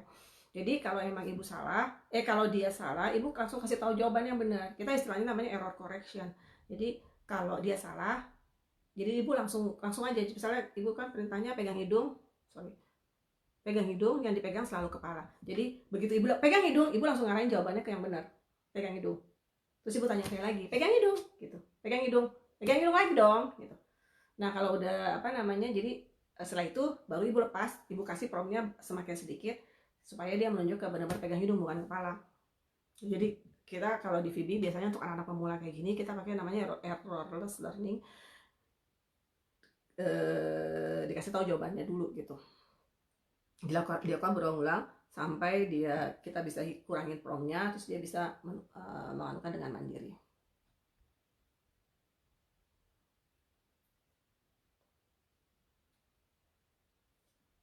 Oke, jadi dia sama main, untuk mengajarkan main dia baru bisa mengikuti apa yang saya ucapkan per suku kata. Kadang juga bisa spontan tapi sangat jarang. Benarkah cara saya? Jadi sebetulnya ini kan main tuh ada level-levelnya Bu ya. Maksudnya untuk anak-anak pemula seperti anak ibu tuh memang bendanya harus kelihatan. Terus target ibu memang bukan langsung ngomong semua bendanya. Jadi kita harus analisa juga anaknya itu ada di mana gitu, ada di level mana.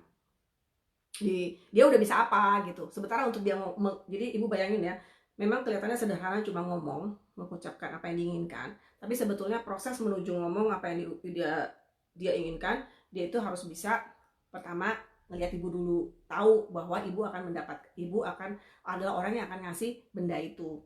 Terus kemudian dia harus datang, dia tahu ke ibu, terus dia harus kalau dia belum bisa nunjuk, dia juga harus nunjuk kalau memang diperlukan nunjuk. Kalau nggak, ya ngasih tahu dia barangnya, atensi ke ibu bahwa dia butuh sesuatu.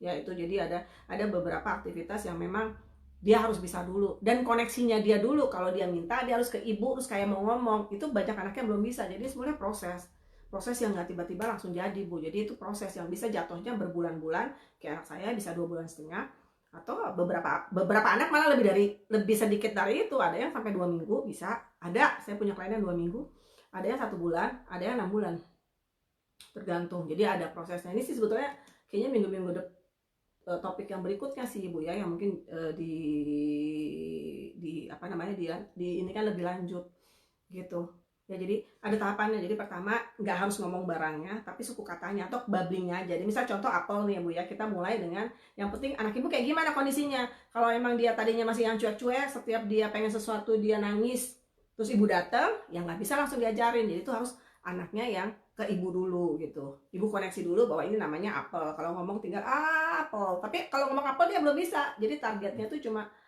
datang dulu. Target berikutnya adalah mungkin dia pengen kayak ngopi A gitu. Jadi targetnya nggak langsung apel Bu, malah targetnya apel A dulu. Habis itu baru setelah dia lancar, baru targetnya apel. Setelah itu baru apel gitu. Mungkin ke depan-depan lebih dijelasin ya Bu ya.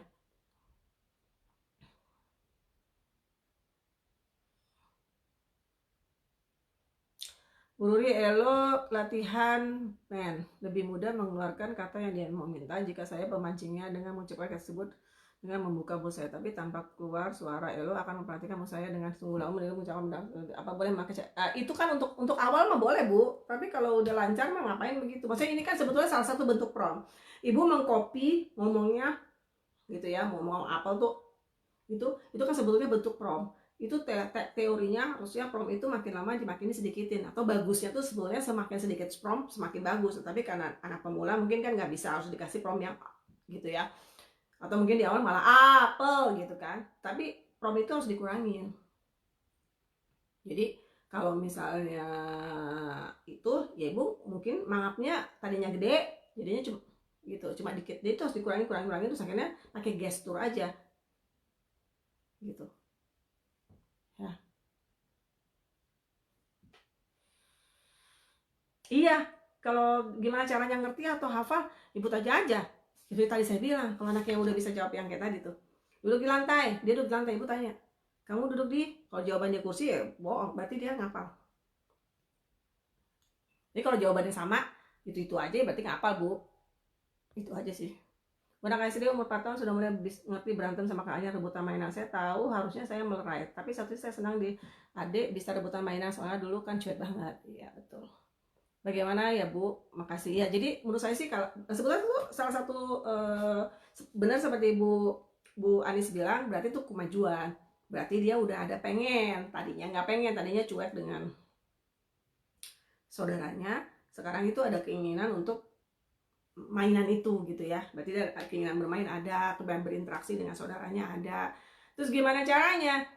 Maksudnya dilerainya kayak gimana? Kalau menurut saya sih gimana cara ibu melerai seperti anak-anak normal aja. Kalau memang adiknya yang salah, ya adiknya nggak boleh itu buat abangnya, supaya saya nggak kepengen membuat bahwa yang namanya anak autis itu harus menang gitu.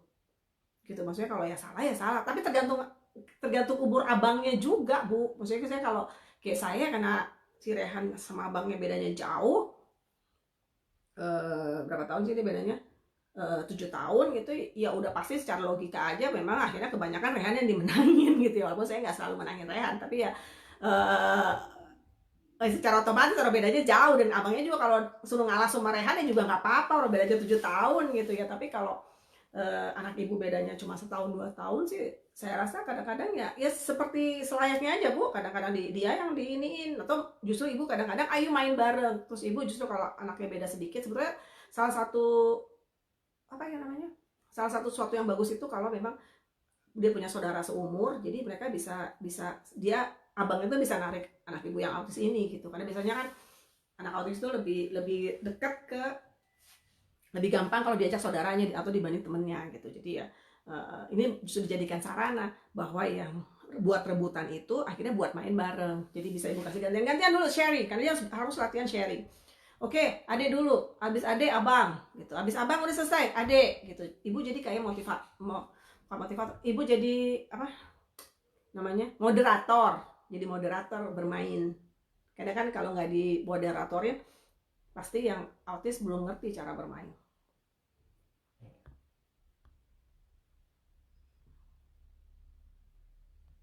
Oke.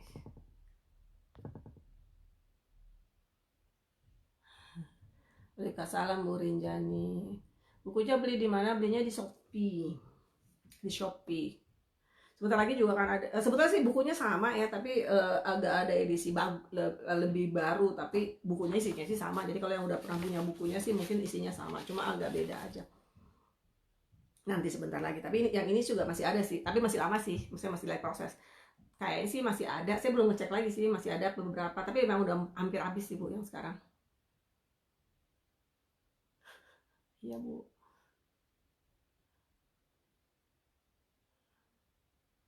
Iya. Bukunya bisa dibeli di Shopee sama Tokopedia sama Shopee, tapi yang Shopee jadi cari aja Velvet Behavior Ruri yang harganya 100.000. Itu harganya itu macam-macam. Yang 100.000 tuh yang namanya Lapak Aing, itu yang punya adik saya yang kelola. Jadi dia yang mengelola. Saya juga lupa sih, kemarin tuh udah hampir habis. Saya lupa nanya masih ada apa enggak sebelum ini gitu ya. Coba nanti dicek. Tapi sebetulnya sih kalaupun habis itu masih lagi proses percetakan, dan dalam edisi yang sama sih, isinya masih sama. Jadi kalau udah beli ya nggak usah beli lagi, cuma covernya aja beda. Dan saya ada rencana juga menjual di tempat yang lebih luas lagi gitu ya. Ya Bu Lena, kita harus marahin orang tua ya, bukan marahin sih, kita kan sesama orang tua. Saya sangat memahami kesulitan dari ibu sama bapak semua gitu ya. Ini punya anak kondisinya kebetulan autisme, terus mau diapain, mau kemana. Saya juga orang tua, saya juga bingung gitu mau dikemanain. Sampai sekarang aja saya bingung. Nggak usah dulu, sekarang aja saya bingung mau diapain ya. Ya maksudnya itu mah halnya manusiawi ya, kita masih bingung. Justru saya sebenarnya di sini berguru nih sama Bu Eni, sama Bu Medi yang anaknya udah gede, gimana ngadepin puberti, gimana ngadepin apa kedepannya harus bagaimana. Karena kan kalau saya kan sekarang memang anak saya sekarang umurnya 10 tahun. Jadi ya ibaratnya masih pengen, saya pribadi punya target, maksudnya kepikiran ya paling nggak dia lulus SD gitu. Tapi jadi sekarang nih sebetulnya kalau mau ditanya kondisinya anak saya gimana, anak saya sekarang di sekolah inklusi. Jadi terus terang di saya kan tadinya tinggal di Dubai, terus saya pindah ke Prancis. Di Dubai sendiri saya udah kayak nyari sekolah yang mau terima dia itu bukan hal yang mudah, apalagi itu kan dulu gitu ya. Maksudnya kalau sekarang nih makin kesini makin banyak, makin bagus, tapi kan ini kan waktu dia umur 4-5 tahun kan itu udah cerita yang dulu, itu kan juga susah gitu ya. Saya pindah ke Prancis, saya berharap anak saya dapat sesuatu yang lebih bagus, karena kan ini Eropa, terus ya negara maju gitu. Sampai sini lebih parah. Ini saya emang kalau udah error agak ketawa ya Bu, jadi harap maklum ya Bu. Jadi pas pindah ke sini cukup kaget, kayak gini gitu ya. Jadi penanganan autisme di Perancis itu sepertinya mundur 20 tahun. Jadi dibanding Eropa yang lain, mereka tuh sangat-sangat terbelakang. Jadi ya harap maklum gitu ya. Terus apalagi mencari yang berbahasa Inggris, karena kan Perancis tuh kayak musuhan sama Inggris gitu ya, agak-agak kayak musuhan. Jadi mereka yang bisa bahasa Inggris orang Prancis itu jarang, apalagi yang special need aja udah jarang, terus yang bisa bahasa Inggris gitu kan. Terus sekolah juga terus terang susah nyari yang mau terima dia, tapi akhirnya dia bisa ada sekolah ya, alhamdulillah itu rezeki banget Rehan bisa dan dengan gampang diterima. apa namanya ya, alhamdulillah saya juga udah ngerti, jadi ya bisalah berkolaborasi dengan sekolah, walaupun sekolahnya sendiri sih nggak terlalu ngerti ngadepin autis, tetapi mereka berkeinginan gitu, mau, karena direkturnya direkturnya anaknya, dia punya anak special need, jadi dia tahu sulitnya orang tua yang punya anak special need, padahal special need dia tuh ringan lah, ringan banget lah anaknya, tapi cukup butuh perhatian gitu waktu di sekolah. Nah terus kemudian ya, makanya dia terima autis gitu kan. Dan apa namanya, kalau program sih ya udah kita kerjain bareng-bareng, jadi kadang saya kasih masukan gitu ya. Mereka belum punya sistem sendiri tapi ya saya kasih masukan. Nah kalau di Rehan itu apa namanya, kalau bisa dibilang sih kalau dari sisi pelajaran dia memang kesulitan di bahasa, itu udah pasti karena dia autis ya. Masih sampai sekarang juga masih, jadi biasanya sesuatu yang pasti-pasti dia tuh bisa ikut, jadi kayak semua pelajaran matematika, malah matematika tuh sebetulnya dia kelasnya diturunin ya, jadi sebetulnya dia kalau untuk matematika beberapa dia naik di kelas di atasnya, tapi sebetulnya sama umurnya lah kalau yang untuk matematika, tapi kalau yang untuk bahasa diturunin gitu. Jadi kita bikin kurikulum sendiri, kita bekerja sama bikin target-target tersendiri untuk Rehan gitu. Jadi kalau ditanya ya kayak gitu kondisinya. Kalau yang matematika dia ikut. Jadi hal-hal yang berbentuk pasti kayak matematika, spelling, itu buat dia kan nggak terlalu sulit, jadi dia bisa semua, masanya ngikutin aja teman-teman ya. Jadi kalau ada spelling test ya dia ikut, nilainya ya bagus lah karena dia nggak ada masalah dengan spelling. Dan perlu diketahui juga Rehan itu hiperleksia, jadi hiperleksia itu adalah anak yang bisa menikut, uh, bisa baca sendiri tanpa diajarin. Jadi kalau kalau ditanya pengalaman baca anak baca, terus terang saya nggak tahu karena anak saya bisa baca sendiri. Rehan bisa baca sendiri. Jadi begitu dia bisa ngomong, dia langsung bisa baca apapun yang kita tulis. Dan dia langsung hafal. Jadi kalau misalnya saya bilangin ada spelling kata-kata baru, paling sekali dua kali diajarin, habis itu dia langsung hafal. Nggak tanpa salah. Jadi dia memang tahu karena dia bisa ikut. Tetapi apa namanya, apa dia paham apa yang dibaca itu belum belum tentu. Iya belum tentu. Jadi untungnya dia sedikit memahami, tapi kalau ditanya yang lebih detail lagi mungkin dia belum tahu. Tapi kalau cuma satu kalimat dia tahu. Oke. Satu lagi sih dulu, makanya benar-benar kita memahami anak ini. Jadi waktu dulu itu karena dia hiperleksia, saya pikir anak saya jenius. Dia waktu umur 2-3 tahun gitu, dia seneng banget sama angka, dia seneng banget sama alfabet, terus kelihatan banget dia bisa. Jadi waktu dia umur 2 tahunan itu kayak alfabet A B C D Z gitu ya, A sampai Z itu dia kan kayak tergila-gila gitu sama alfabet, buku, angka gitu. Terus nanti dia tiba-tiba nulis. Yang sebetulnya untuk anak 2 tahun itu susah. Saya kan punya anak 2 sebelumnya ya. Ya termasuk lumayan lah gitu. Itu kan baca juga diajarin ya. Tapi kalau yang Rehan itu kok, dan umurnya masih kecil banget gitu. Maksudnya mereka diajarin ya bisa baca umurnya udah 4 tahunan gitu ya, di sekolah gitu lah. 4 tahun ke atas lah. Kalau si Rehan kan umur 2 tahunan tuh udah main-main. Sudah misalnya kita ngomong, dia belum bisa ngomong ya, masih 2 tahunan lebih. Dek, bikin. Oke lah kalau ini kan bahasa Inggris ya. Cat, hat, mat, emang gampang lah ya, cuma 2-3 huruf. Kita bikin yang lebih susah lagi, orange gitu ya. Train, orange, elephant, apa-apa itu kan kita kadang-kadang loh, kok apa maksudnya kok bisa gitu. Ya itu dulu kan saya nggak ngerti, saya kayak ini jangan-jangan Rehan jenius ya makanya belum bisa ngomong. Ternyata ya memang sekitar berapa ya, 5-15% anak autis adalah hiperleksia. Jadi kalau ada yang hiperleksia belum tentu jenius, jangan-jangan autis. Walaupun nggak semua hiperleksia adalah autis, tapi cukup banyak hiperleksia yang terbukti ternyata autis, Bang. Gitu. Oke, udah jam berapa nih?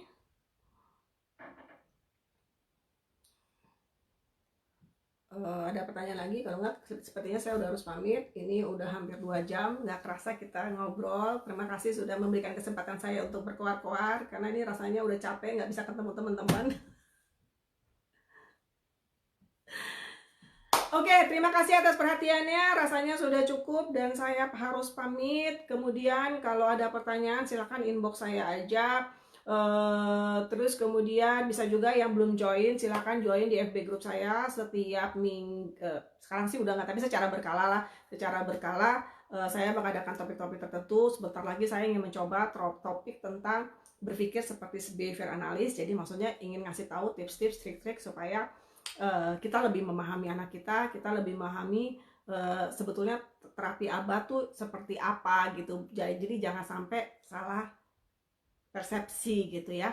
Itu aja, silakan bergabung di FB Group. Kalau iseng-iseng mampir ke website saya ada website namanya www.rurisoyewinata.com. Jadi sebetulnya sih apa yang saya share di Facebook biasanya saya rekamannya saya download terus saya post lagi di website, biasanya sih begitu gitu. Jadi sebetulnya di website itu cukup lengkap. Kalau untuk pemula doang mah sebetulnya di sana udah lengkap. Terus saya juga punya buku, silahkan dibeli di Shopee. Kalau memang ternyata memang lagi stoknya kosong, tunggu aja berapa lagi dicetak ulang.